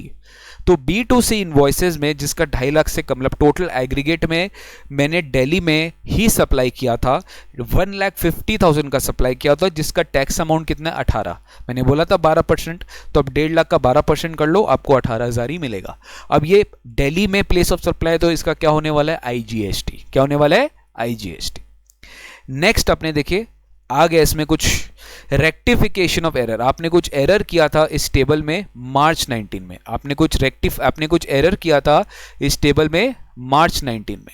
तो अगर आपने मार्च 19 में कुछ एरर किया है तो अगेन आपको उसका रेक्टिफिकेशन टेबल में जाना पड़ेगा, that is B2C amendment table में। तो B2C अमेंडमेंट टेबल में आपका ओरिजिनल इनवॉइस था मार्च 19 का, जिसमें वैल्यू था 2 लाख का, बट वैल्यू होना कितना चाहिए था 2.5 लाख का वैल्यू होना चाहिए था। कितना होना चाहिए था 2.5 लाख का वैल्यू होना चाहिए था। ये आपको अच्छे से समझ में आना चाहिए, 2.5 लाख का वैल्यू होना चाहिए था, 2 लाख का नहीं होना चाहिए था। ठीक है, तो ये एक तरह का अमेंडमेंट टेबल में एक तो क्लैरिफिकेशन आ गया। Then comes credit note and debit note. Again इसमें मैंने देखिए सब कुछ डाला है, क्रेडिट नोट डेबिट नोट भी डाला है, क्रेडिट नोट डेबिट नोट भी डाला है, लेकिन अभी मैं आपको इतना ही दिखा रहा हूं। उसके बाद एक बार मैं आपको यूटिलिटी में लेके चलता हूं, यूटिलिटी में लेके चलता हूं कि अभी तक के डिटेल्स में हम यूटिलिटी कैसे भरें। अब आप ये सोच रहे होंगे कि सर आपको यूटिलिटी कहां से मिला, how to download this GSTR1, कहां से हमें यूटिलिटी मिलता है, हम फॉर्म कहां से भरते हैं। चलिए एक बार मैं आपको इसका एक दृश्य दिखा देता हूं। What I have to do, कुछ नहीं, मैं खाली जाऊंगा इसी, पहले मेरे को उसको लॉग आउट कर लेने दीजिए। मैंने इसको लॉग आउट कर लिया। देखिए आपका जो वेबसाइट है दैट वेबसाइट इज gst.gov.in। इस वेबसाइट में आपको सब कुछ मिलता है। यहां पे मुझे जाना पड़ेगा डाउनलोड बटन में, उसके लिए मुझे पहले स्क्रीन साइज बढ़ा देता हूं ताकि आप देख पाओ।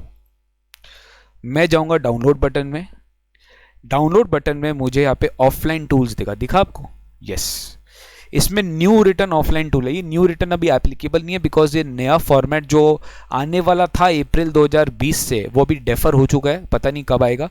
ये उसी का ट्रायल वर्जन है, इससे अपने को मतलब नहीं है। और ये डिफरेंट GSTR फॉर्म्स का यूटिलिटी है, GSTR 3B, ITC 3, बहुत सारे फॉर्म्स है, उसका ये यूटिलिटी है। अपने को क्या चाहिए, रिटर्न्स ऑफलाइन टूल। तो अपने रिटर्न्स को क्लिक किए, रिटर्न्स को क्लिक करते अगर आपको दिख रहा है यहां पे आ गया आपका download button. What you have to do, you just have to download. Are you sure you want to download this utility, yes proceed करिए आप। तो देखिए नीचे में मेरा एक तो बार में चालू हो गया है, ठीक है, वो यूटिलिटी डाउनलोड चालू हो गया, इससे ही आप यूटिलिटी डाउनलोड करते हो, that's it. This is how you download your GSTR 3 I mean GSTR 1 का यूटिलिटी। तो अब मैं आपको दिखाता हूं कि जो यूटिलिटी मैंने डाउनलोड किया था, एक बार मैं आपको दिखाता हूं जो यूटिलिटी मैंने डाउनलोड किया था वो कैसा था सर। वो था इस तरीके का कुछ, please see to it very carefully. यही है सर GSTR1 का यूटिलिटी, यही है आपका GSTR1 का यूटिलिटी। इसी से हमें समझ में आता है, अगर ये हम फाइल कर दिए, अगर ये हम अच्छे से बना लिए तो हमारा GSTR1 पूरा प्रिपेयर हो गया।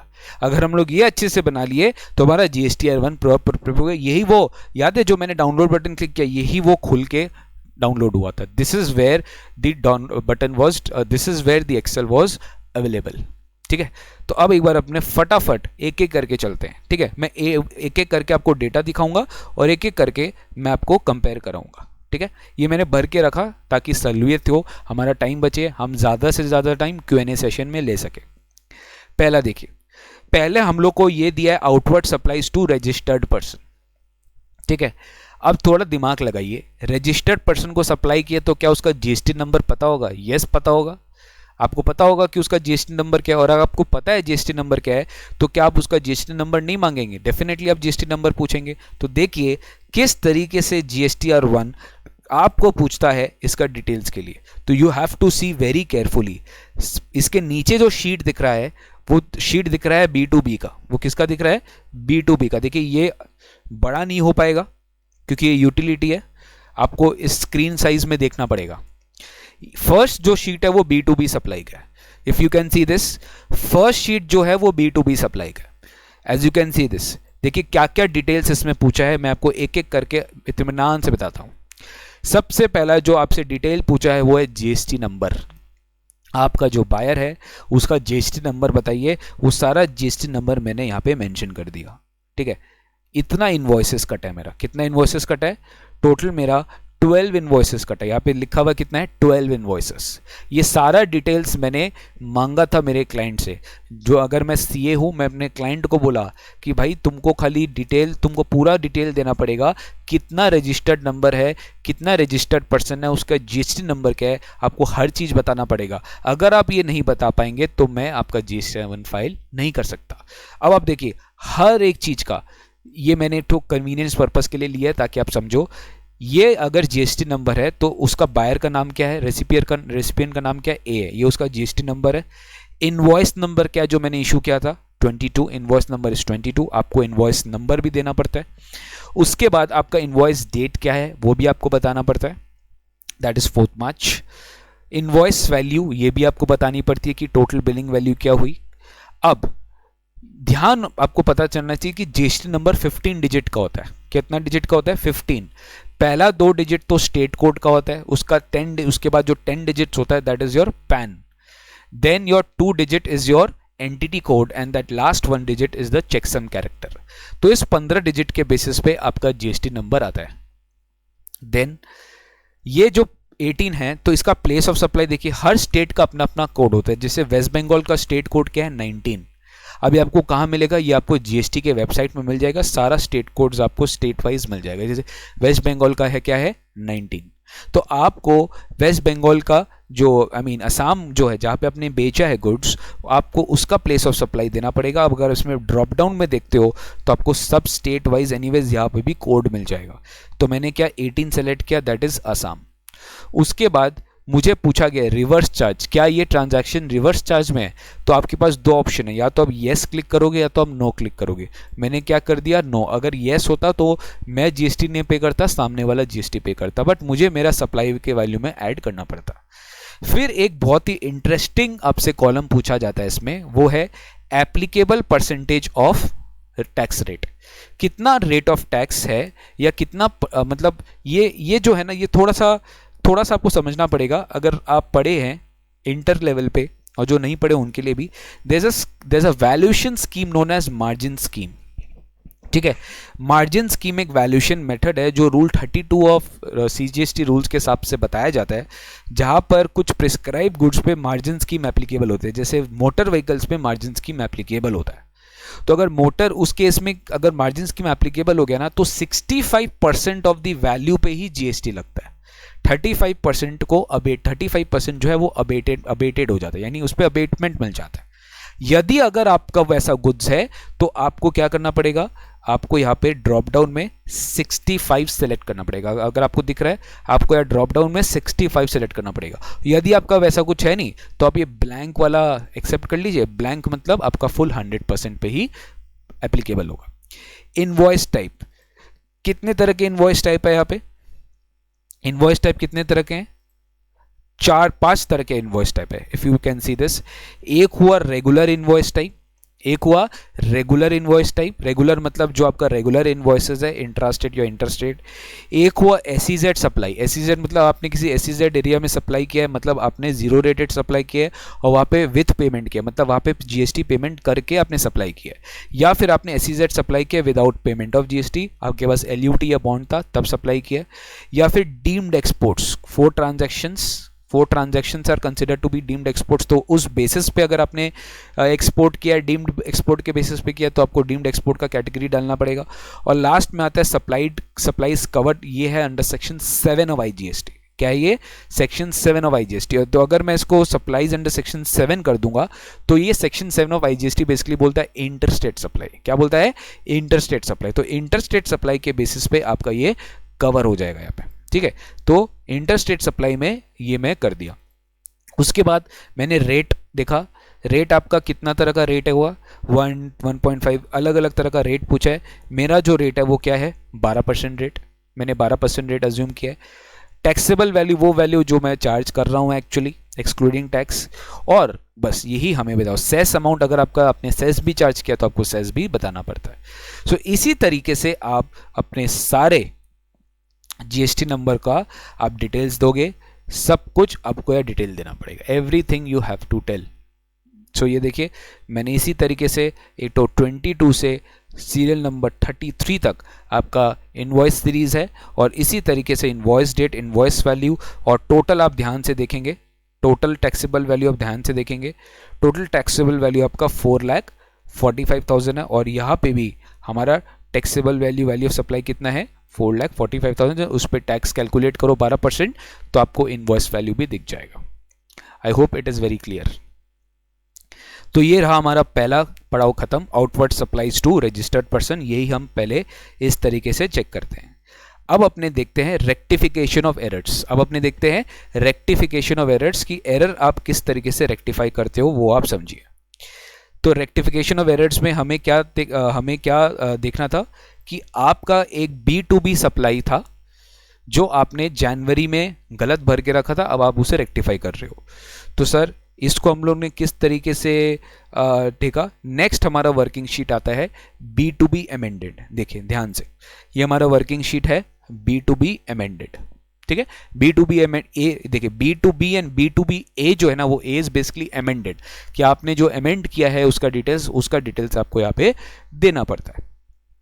यहाँ पे मैंने इंडिविजुअल जो मैंने अमेंड किया है मैंने उसका जीएसटी नंबर लिख दिया है, मैंने रिसीवर का नाम लिख दिया है, मतलब मेरे बेसिकली आपको ओरिजिनल डिटेल देना पड़ता है पहले कि किसको आप अमेंड करना चाह रहे हो। मैंने ओरिजिनल इनवॉइस नंबर भी लिख दिया जो मेरा ओरिजिनल इनवॉइस नंबर था, और मैंने ओरिजिनल इनवॉइस डेट भी लिख दिया। मैंने जनवरी का सप्लाई किया था तो मैंने 14 जनवरी को मेरे एक्चुअल इनवॉइस थी जिसका मेरा ओरिजिनल इनवॉइस था। अब मेरा रिवाइज्ड इनवॉइस क्या है? 12। मेरा रिवाइज्ड इनवॉइस क्या है? 12। तो जो रिवाइज्ड इनवॉइस 12 है, this is your actual invoice number जो ये होना चाहिए था। तो मैंने रिवाइज्ड इनवॉइस 12 किया।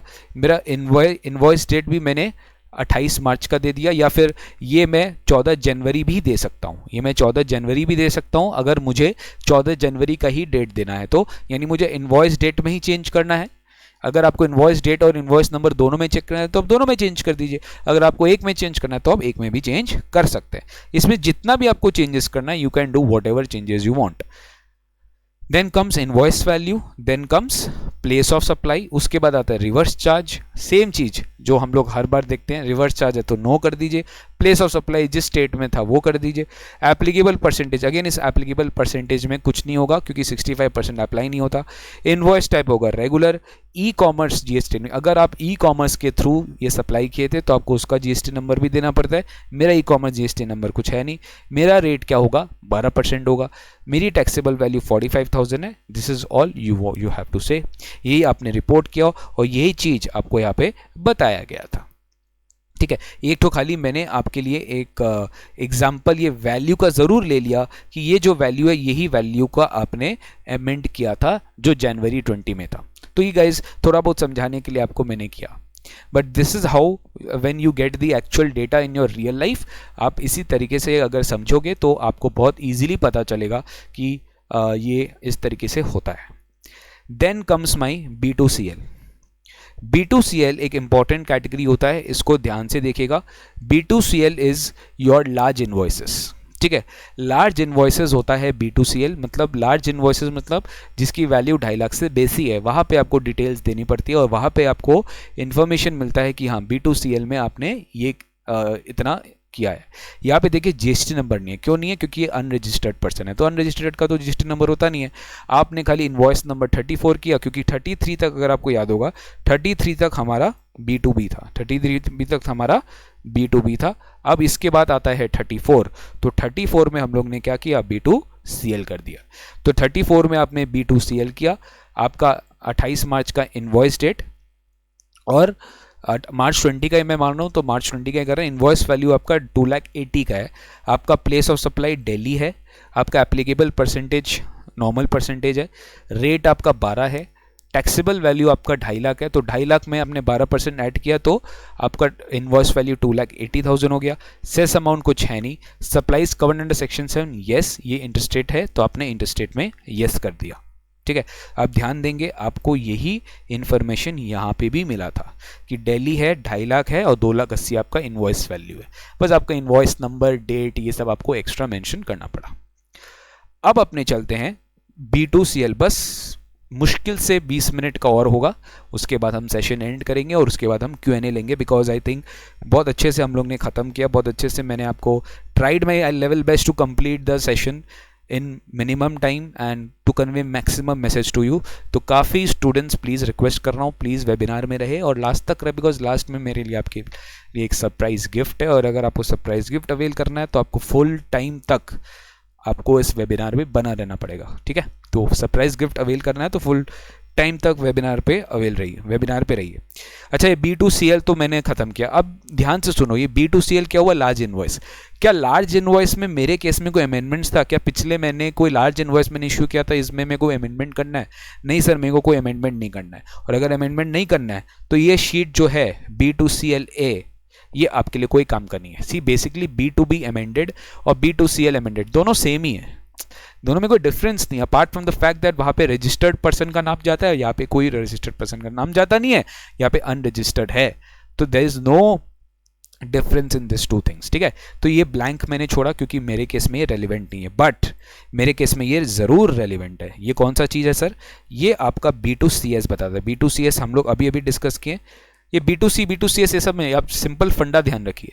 सप्लाईज टू अनरजिस्टर्ड पर्सन जिसका इनवॉइस वैल्यू 2.5 लाख से बेसी कम है, यानी ये लार्ज इनवॉइस में नहीं गिरेगा, यहाँ पे कंसोलिडेशन आएगा।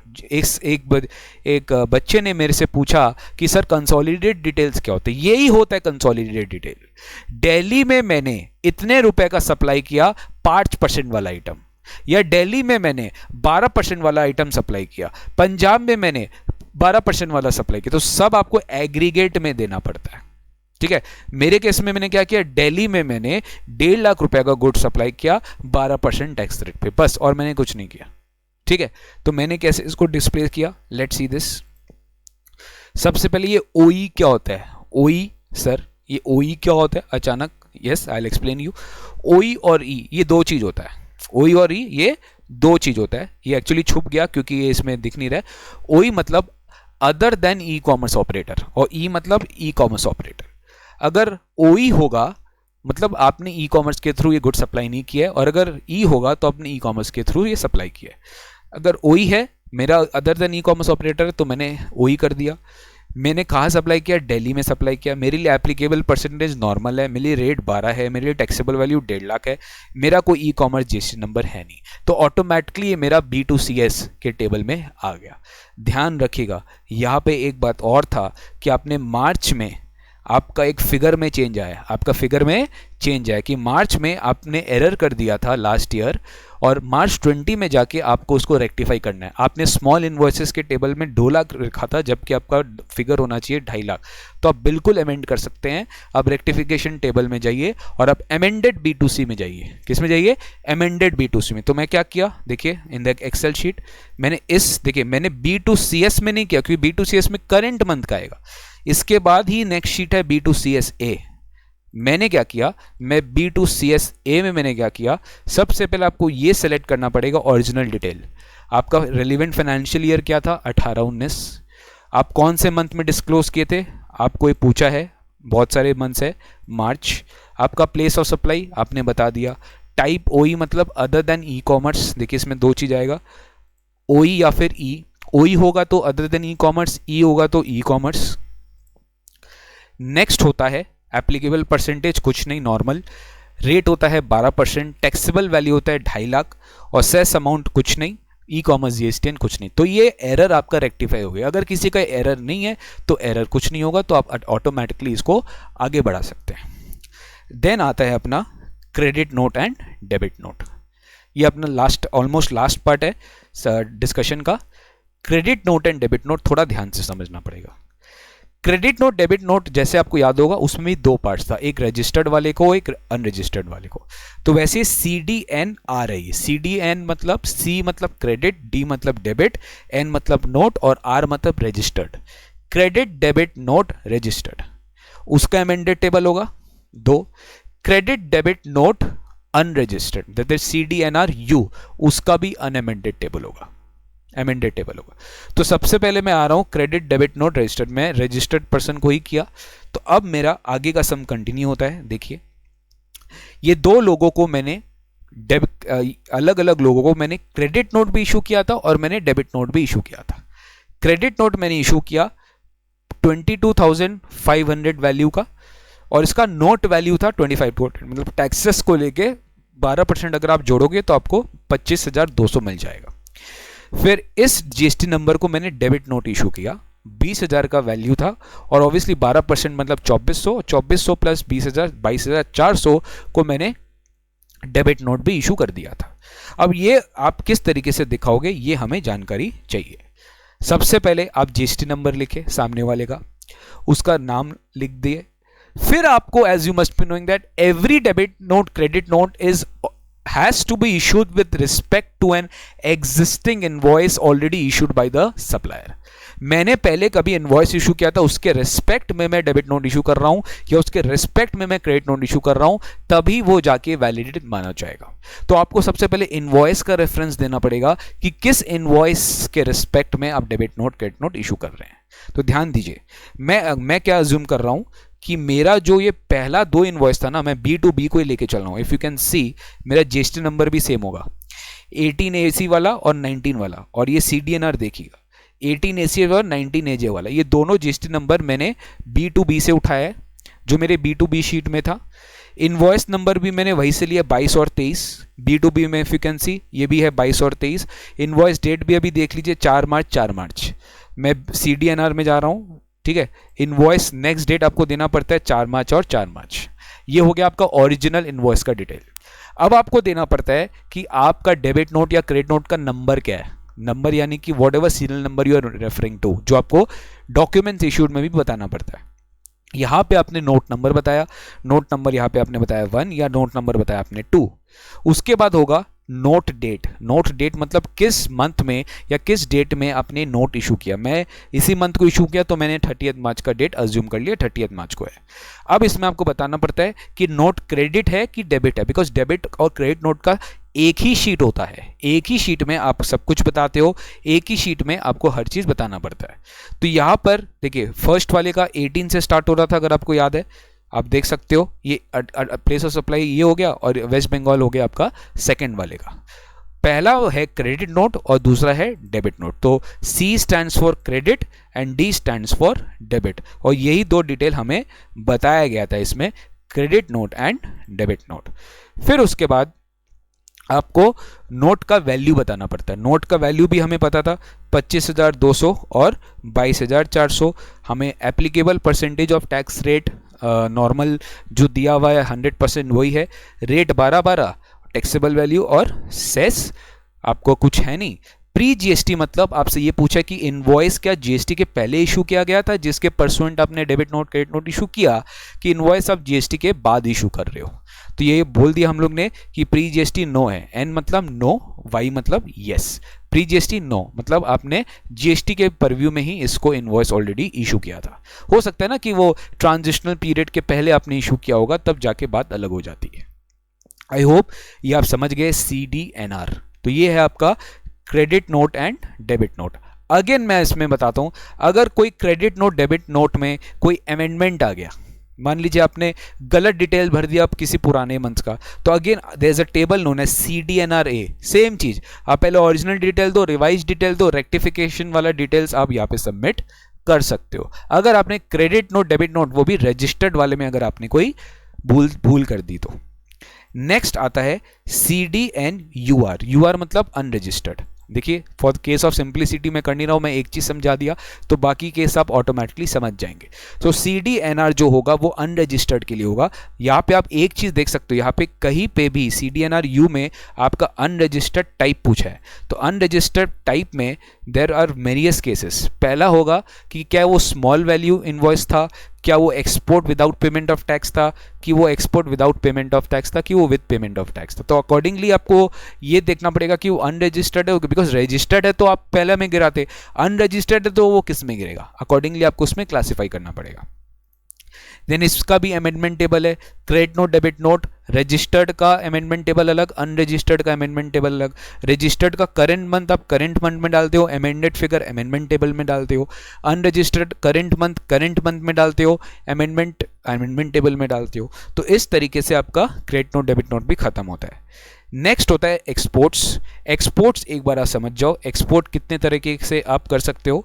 सो एक्सपोर्ट का you have to understand there are various kinds of exports which are to be done in GSTR1। सबसे होता है विदाउट पेमेंट ऑफ टैक्स या विद पेमेंट ऑफ टैक्स। तो वो पे हो गया, WAPY हो गया विदाउट पेमेंट ऑफ टैक्स, ठीक है। और एक हो गया with payment of tax.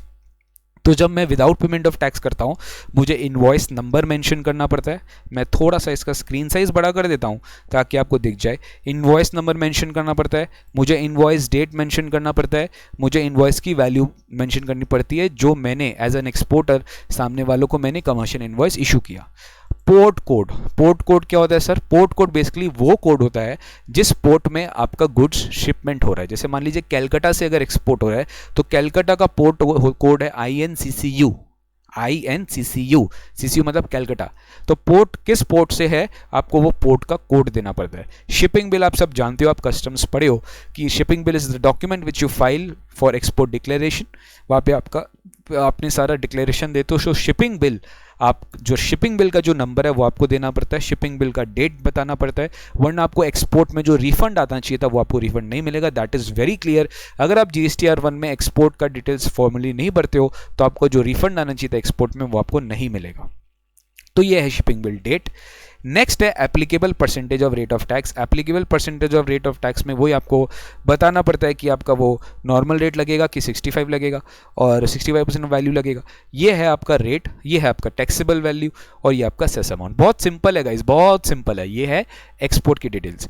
Again अगर एक्सपोर्ट में आपका कोई अमेंडमेंट्स है, आपने कोई लास्ट मंथ में मान लो शिपिंग बिल का नंबर गलत दे दिया, शिपिंग बिल का डेट गलत दे दिया, वैल्यू गलत दे दिया, रेट गलत दे दिया, कुछ भी गलत दे दिया, तो आप अगेन इसमें अमेंडमेंट टेबल भर सकते हो। और अगर आपके लिए वैल्यू ये काम का नहीं है तो आप इसे इग्नोर भी कर सकते हो।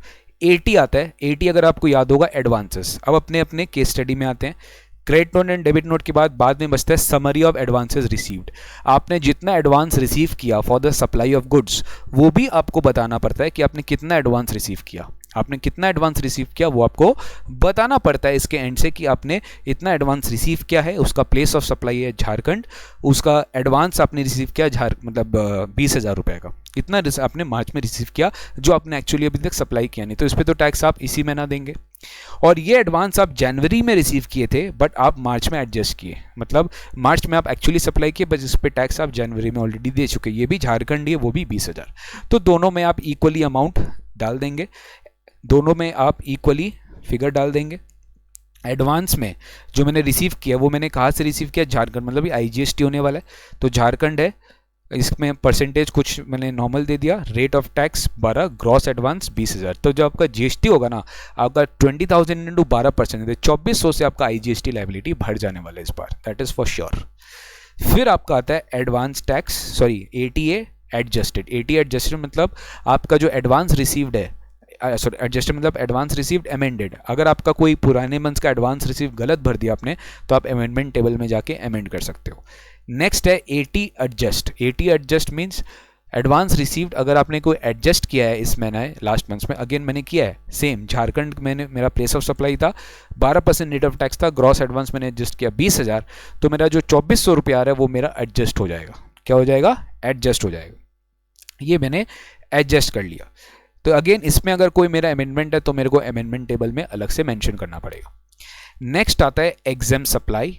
ठीक है, ये चीज़ मैंने आपको दिखा दिया, ये भी है आपकी केस में कि आप एग्जाम सप्लाई भी कर रहे हो, अगर आप नील रेटेड सप्लाई भी कर रहे हो, आप नॉन GST सप्लाई भी कर रहे हो, तो ये आप पे 4 बाइफर्केशन है, बहुत सिंपल है। रजिस्टर्ड अनरजिस्टर्ड, रजिस्टर्ड अनरजिस्टर्ड दोनों को आपके लिए बताना पड़ता है। अगर आप इंटर स्टेट सप्लाई कर रहे हो रजिस्टर्ड पर्सन को तो आपको बताना पड़ता है, अगर आप इंट्रा स्टेट सप्लाई कर रहे हो रजिस्टर्ड को तो भी आपको बताना पड़ता है। इंटर इंट्रा दोनों का अलग अलग बाइफर्केशन आपको चेक देना पड़ता है। Then comes interstate supplies to unregistered persons. Interstate supplies to unregistered persons आप देंगे, उसके बाद आप intrastate supplies to unregistered persons भी आपको अलग से मेंशन करनी पड़ती है। तो इसका ब्रेकअप आप इजीली फाइंड आउट कर सकते हो बेस्ड ऑन द इनवॉइसेस। इसका टैक्स क्यों नहीं पूछा सर? क्योंकि इसका टैक्स इसलिए नहीं पूछा क्योंकि आप इस पे टैक्स भरते ही नहीं हो, तो उसका कोई टैक्सेबल वैल्यू भी नहीं आता है। The last and the most important thing is your HSN wise summary, जो मैंने आपको कंप्यूटर, प्रिंटर और सॉफ्टवेयर का एक एग्जांपल दिया था कि एक बंदा अगर 3 तरह का गुड्स में डील कर रहा है तो उसको तीनों का कंबाइन करके रिकनसाइल करना पड़ेगा कि उसका टोटल टैक्सेबल वैल्यू ये तीनों वैल्यू से, मतलब अगर आप मान लीजिए एग्जांपल मेरे केस में मैंने कंप्यूटर का बिजनेस किया, मैंने आपको बोला मेरा ट्रेडिंग है, होलसेल ट्रेडिंग है उसका, कंप्यूटर का, तो मैंने कंप्यूटर किया, उसका HSN कोड क्या है 8528। ये कहाँ से मिलेगा आपको? ये HSN कोड आपको क्लासिफिकेशन ऑफ कोड से मिलेगा जो गवर्नमेंट ऑफ इंडिया के वेबसाइट में है, या आपको GST के रेट नोटिफिकेशन में मिलेगा जो गवर्नमेंट ऑफ इंडिया ने नोटिफाई किया है। आपका यूनिट कितना है पीसेज में, ये आप इसमें बहुत सारा चीज़ है, मैंने पीसेज सेलेक्ट किया है, क्विंटल्स, पेड्स, स्क्वायर फीट, सेट्स, बहुत सारा चीज़ है। 100 क्वांटिटी मैंने during the period of March supply किया है, मार्च में मैंने 100 क्वांटिटी 100 कंप्यूटर सप्लाई किया है। टोटल वैल्यू मेरा इतना है। ठीक है, ये टोटलिटी में, इसमें कोई registered unregistered, just reporting disclosure कि इस मंथ आपने कोड वाइज बताइए। तो मेरा खाली बिजनेस कंप्यूटर था तो मैंने खाली कंप्यूटर बताया। इस महीना मेरा ना तो प्रिंटर बेचा ना तो मेरा बाकी कोई सेल हुआ, जो भी बिका मेरा यही बिका। ठीक है, जो भी मेरा बिका मेरा यही बिका। नेक्स्ट आता है टैक्सेबल वैल्यू, नेक्स्ट आता है IGST, देन आता है CGST, देन आता है SGST। ये जो भी वैल्यू है ये आपका टोटल है, ये टोटल है, ये टोटल आपको मैच करना चाहिए इंडिविजुअल टैक्स से, मतलब इंटरस्टेट IGST से, इंटरस्टेट CGST, SGST से, सबसे मैच होना चाहिए। Everything should be coming under this. ये आप ध्यान से सुन लीजिए, ध्यान से समझ लीजिए। तो HSN वाइज समरी वाला जो आपका शीट है वो आपका पूरा गुड्स का समरी का डिटेल्स होता है। ठीक है, नेक्स्ट आता है डॉक्यूमेंट्स। कौन कौन से डॉक्यूमेंट्स आपने क्या सीरियल नंबर से कितना सीरियल नंबर तक आपने इशू किया। इनवॉइसेस फॉर आउटवर्ड सप्लाई 22 से सीरियल नंबर 50 में अज्यूम किया, क्योंकि रजिस्टर्ड को तो हम लोग 34 तक दिए थे, उसके बाद अनरजिस्टर्ड को भी तो आप दिए थे, बट अनरजिस्टर्ड का इनवॉइस वाइज डिटेल्स आपको देने की दरकार नहीं थी, बट आपको इनवॉइस नंबर पर देना ही पड़ेगा। तो 29 इनवॉइस आपने टोटल इशू किया है और 0 कैंसिल किया, आपने कोई भी इनवॉइस कैंसिल नहीं किया। ठीक है, डेबिट नोट भी आपने एक इशू किया और आपने क्रेडिट नोट भी इशू किया है। अब काफ़ी लोगों का मेरे पास ये डाउट आता है कि सर मुझे बताइए, अगर आपने ये भर लिया और मान लीजिए एक बार करके कि मैं आपको आगे का स्टेप बताता हूँ, इसके बाद आपको क्या करना है, ये आपका पूरा कंप्लीट रेडी हो गया। This is how GSTR 1 is prepared, इसी से हमारा GSTR 1 प्रिपेयर हो गया। क्या क्या हम लोग ने भरा स्टार्टिंग से डिस्कस करते हैं। B2B रजिस्टर्ड भरा हम लोग ने, B2B तो रजिस्टर्ड ही होता है। B2B जो अमेंड हुआ वो भरा हम लोग ने। उसके बाद लार्ज इनवॉइस अमेंडमेंट हम लोग ने भरा, ठीक है। ये हम लोग ने 3 चीज भरा। फिर हम लोग सीधा चले गए, एक बार मैं आपको शीट वाइज दिखा देता हूं। फिर हम लोग सीधा चले गए क्रेडिट नोट डेबिट नोट में। Credit note debit note to registered, credit note debit note registered amendment, credit note debit note unregistered, credit note debit note unregistered amendment, export invoice export amended. समझ में आया। फिर आपका B2CS invoice, small value invoices amended, advance received amended, advance adjusted amended, nil rated supply या exempt supply या non GST supply आपने किया, उसका रिपोर्टिंग आपको अलग देनी पड़ती है। HSN वाइज समरी और डॉक्यूमेंट्स इशू। टोटल 19 टेबल्स है। कितना टेबल्स है? 19 टेबल्स है। आप अगर चाहो तो वेबिनार के बाद एक जगह लिखना और फिर मेरा वीडियो के से कंपेयर करना, आपको उतना ही टेबल्स मिलेगा, ठीक है। तो इस तरीके से आप प्रिपेयर कर लिया। अब काफी लोगों के दिमाग में रहता है कि सर हम लोग ने रेडी कर लिया, करेक्ट। अब हम लोग नेक्स्ट स्टेप क्या करेंगे? हम लोग क्या करेंगे सर? क्या हम लोग इसी को जाके वो जो आपने दिखाया था अपलोड बटन, क्या हम लोग इसी को जाके वो अपलोड बटन में क्लिक करेंगे? क्या हम लोग ऐसे करेंगे? The answer is a clear no. हम लोग इसको जाके कभी भी अपलोड बटन जो आपका आया था ना इनवॉइस अपलोड, कि जो आपका आया था ना इनवॉइस अपलोड, वहां पे जाके हम लोग इसको अपलोड नहीं करते। हम लोग कैसे करते हैं मैं आपको दिखाता हूं। You will go on to gst.gov.in। हम लोग किस में जाते हैं? हम लोग gst.gov.in में जाते हैं। हम लोग वहां पे लॉगिन करते हैं। एक बार मैं आपको लॉगिन करके दिखाता हूं। यूल अंडरस्टैंड आपको मैं किस फेस के लिए बात कर रहा हूं। मैं एक बार आपको मेरा जो लॉगिन है वो मैं आपको करके दिखाता हूं तो आप समझेंगे, ठीक है। पासवर्ड,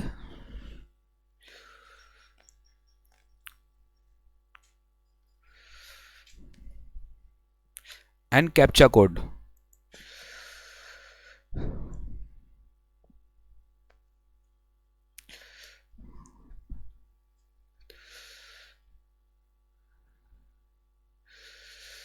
विद्या जाजोडिया, श्रेय मित्तल, मैं आपका रिप्लाई करूंगा। प्लीज मेरे को 10 मिनट दीजिए। आपका 10 मिनट में सेशन ओवर होने वाले, उसके बाद हम लोग सारा डिटेल में Q&A सेशन लेंगे। अभी मैं एक बार लॉगिन करके आपको दिखाता हूं, ठीक है। मैं जा रहा हूं रिटर्न डैशबोर्ड में। रिटर्न डैशबोर्ड में मैं गया, मैं 1920 मार्च को सर्च किया। 1920 मार्च को जो मैं सर्च किया, मैं वहां पे प्रिपेयर ऑफलाइन किया, ठीक है। यहां पे जो आप इनवॉइस, यही मैं बता रहा था, यहां पे जो आप इनवॉइस बटन को क्लिक करते हो, क्या आप इसी एक्सेल के वर्जन को अपलोड करते हो? The answer is a clear no. अरे भैया इतना बड़ा एक्सेल है, इतना बड़ा MB का है, इतना डेटा में, इतना बड़े वेबसाइट में अगर डेटा सब लोग डालते रहे तो डेटाबेस बहुत सर्वर की दर हाई सर्वर की दरकार पड़ेगी। तो there is a concept known as JSON file, जो मैंने आपको बताया था। आपको इसी फाइल को किस में कन्वर्ट करना पड़ेगा? JSON फाइल में कन्वर्ट करना पड़ेगा। वो कैसे कन्वर्ट करेंगे सर? उसका एक सॉफ्टवेयर है, डोंट वरी, वो सॉफ्टवेयर करेगा, आप नहीं करेंगे। वो JSON फाइल जो रहेगा उसका खासियत क्या रहता है, वो बड़े से बड़े फाइल को 5 KB 6 KB 7 KB में कन्वर्ट कर देता है। और फिर आप जब JSON फाइल यहीं पे आप क्या करोगे, अब जब आप JSON फाइल यहीं पे अपलोड करोगे ना, चूज फाइल करके आप वो अपलोड करेंगे, आपका रिटर्न यहाँ पे शो करने लग जाएगा। अब आपका ये क्वेश्चन आ सकता है कि जब सब शो करने लग जाएगा तो क्या हमको चेंजेस कर सकते हैं उसके बाद? डेफिनेटली आप तब तक चेंजेस कर सकते हैं जब तक आप सबमिट नहीं करते। मैंने आपको बोला अपलोड करें, मैंने क्या किया? सी यूटिलिटी आपको एक ही हेल्प किया कि आप जो ऑनलाइन प्रिपेयर कर रहे थे वो एक साथ आपका सारा data through excel then through JSON वो आपको फटाक से यहां अपलोड करवा दिया। अब फिर आप उसको चेंज भी कर सकते हैं, आप उसको कोई ऐड भी कर सकते हैं, कोई डिलीट भी कर सकते हैं, कोई डॉक्यूमेंट्स अगर आपने वहां नहीं डाला तो वहां पे भी जाके ऐड कर सकते हैं, कोई दिक्कत नहीं है उसमें। लेकिन आप सबमिट दबा दिए, you can not again take back the return. तब तो फिर अगले महीना का अमेंडमेंट टेबल में जिस तरीके से मैंने आपको दिखाया, अमेंडमेंट टेबल में you have to again rectify the adjustment and then further you will go ahead with it. तो ये मैं आपको गाइस यहाँ पे अभी समझा दिया हूँ। अब मेरा खाली आखिरी बात ये बचा है कि सर जेएसएन फाइल में कैसे हम लोग इसको कन्वर्ट करेंगे, ये बता दीजिए। तो हमारा GSTR1 का जो बेसिक अंडरस्टैंडिंग है वो आज क्लियर हो जाएगा। हम ये भी सीख लेंगे कि हम GSTR1 कैसे फाइल करते हैं। Wow, congratulations, you have successfully I would say got a feel of how you can file GSTR1। और बाकी तो देखिए, आप जितना फाइल करेंगे, प्रैक्टिस करेंगे, उतना उतना ही आपको समझ में आएगा। वैसे तो समुद्र है, बहुत बड़ा समुद्र है ये भी। ठीक है सर, अब हमें बताइए सर वो कन्वर्ट कैसे करना है। तो आपने वो एक्सेल कहाँ सेव किया, ये आपको देखना बहुत जरूरी है। वो एक्सेल आपका कहाँ सेव्ड है वो मैं आपको दिखा देता हूँ। ये मैंने सेव एज किया,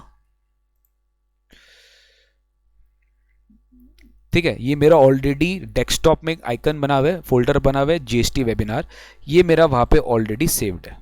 ठीक है, ये मेरा वहां पे ऑलरेडी सेव्ड है। तो मैंने उसको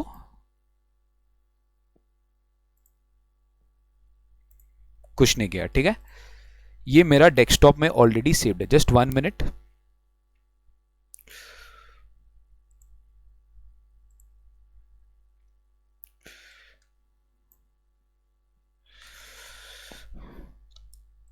अब मैं आपको क्या करता हूं, वो मैं आपको एप्लीकेशन दिखाता हूं।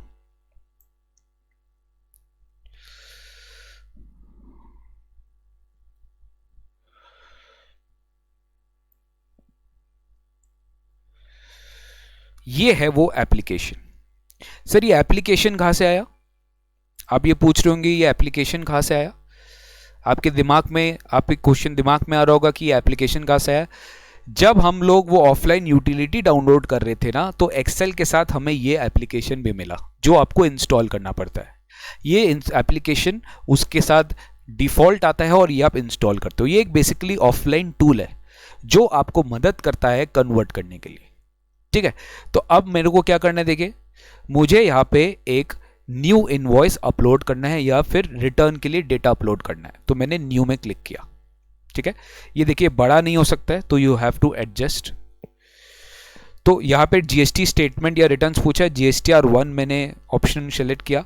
GSTN ऑफ सप्लायर, मैं अपना GST नंबर दे देता हूं कि आप जो रिटर्न फाइल कर रहा है उसका GST नंबर क्या है। कौन सा मंथ का रिटर्न था, मार्च। कौन सा ईयर, 1920। तो 1920 हम लोग ने सेलेक्ट किया। टैक्स पीरियड क्या है, टैक्स पीरियड है मार्च। ये सब कुछ आपने सेलेक्ट कर लिया। अब आपसे पूछ रहे क्या आप SEZ टैक्स पेयर हो, क्या आप SEZ यूनिट हो, क्या आप SEZ में रजिस्टर्ड हो। द आंसर इज नो, मैं SEZ टैक्स पेयर नहीं हूं। अब मैं जाके क्या करता हूं, मैं प्रोसीड में बताऊं। फिर आपसे पूछ रहे चेक कर लीजिए, यही सब सारा डिटेल्स है आपका। क्या आपका GSTR1 है, यस। क्या आपका GSTN ऑफ सप्लायर, हाँ मैंने चेक कर लिया। फाइनेंशियल ईयर, इस फाइनेंशियल ईयर के आप स्टेटमेंट फाइल कर रहे हो, यस। आपका टैक्स पीरियड मार्च और आप SEZ टैक्स पेयर हो, नो, यस यस। आपका ये कंफर्मेशन आ गया। अब आप जैसे ही यस बटन में क्लिक करते हो, आपको अभी क्या करना है मैं आपको बता देता हूं। क्या होता है ना कि जब आप ये टूल यूज करते हो, जैसे मान लीजिए मैं लास्ट मंथ मैंने ये स्टेटमेंट फाइल किया, तो लास्ट मंथ में मैंने यही किया होगा। तो जब आप कोई भी फाइल इंपोर्ट करते हो, यहाँ पे ये डेटा यहाँ सेव हो जाता है। हमेशा सबसे पहले अपने को क्या करना है, ये सेकेंड ऑप्शन यहाँ पे आता है डिलीट ऑल डेटा। हम डेटा सारा डिलीट कर देंगे, हम डेटा सारा डिलीट कर देंगे। तो हाँ, आपका डेटा डिलीट हो गया, अभी एकदम फ्रेश हो गया, इसमें कोई भी डेटा नहीं है। वरना अगर डेटा रहता ना, तो आप अभी जो करना चाह रहे हो, आपके पास जो एक्सेल फाइल है, आप जो यहाँ लाना चाह रहे हो, वो आप ला नहीं पाओगे, क्योंकि आपका डेटा मिक्स मैच हो जाएगा। तो ये फाइल को एकदम खाली कर दो, यूटिलिटी को एकदम खाली कर दो, उसके बाद यहाँ करो। अब हमें करना क्या है सर, हमें इंपोर्ट करना है। क्या करना है, इंपोर्ट। इंपोर्ट मतलब याद है जो एक्सेल आपने बनाया था, जो एक्सेल टेम्पलेट आपने बनाया था, ठीक है, डिटेल में, वो आपको यहाँ इंपोर्ट करना है। तो मैं क्या करूंगा, इंपोर्ट एक्सेल बटन में क्लिक किया। मेरा GST वेबिनार था, ये था मेरा file GSTR1 excel workbook template, मैं ओपन किया।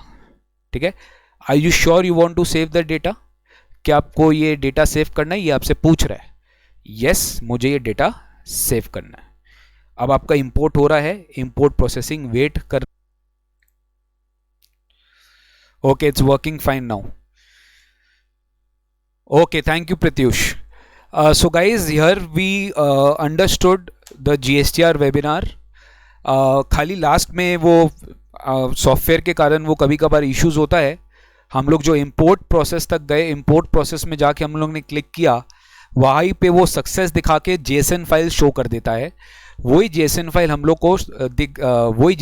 लोग को वहाँ पर दिखाना पड़ता है, अपलोड करना पड़ता है इन दी ऑफलाइन बटन, जहाँ पे इनवॉइस जो मैंने आपको दिखाया था. And this is how your file gets uploaded. You can do whatever changes you want after the file gets uploaded. Then you click on submit, and submit के बाद आप फाइल कर दो. इससे आप GSTR1 आसानी से फाइल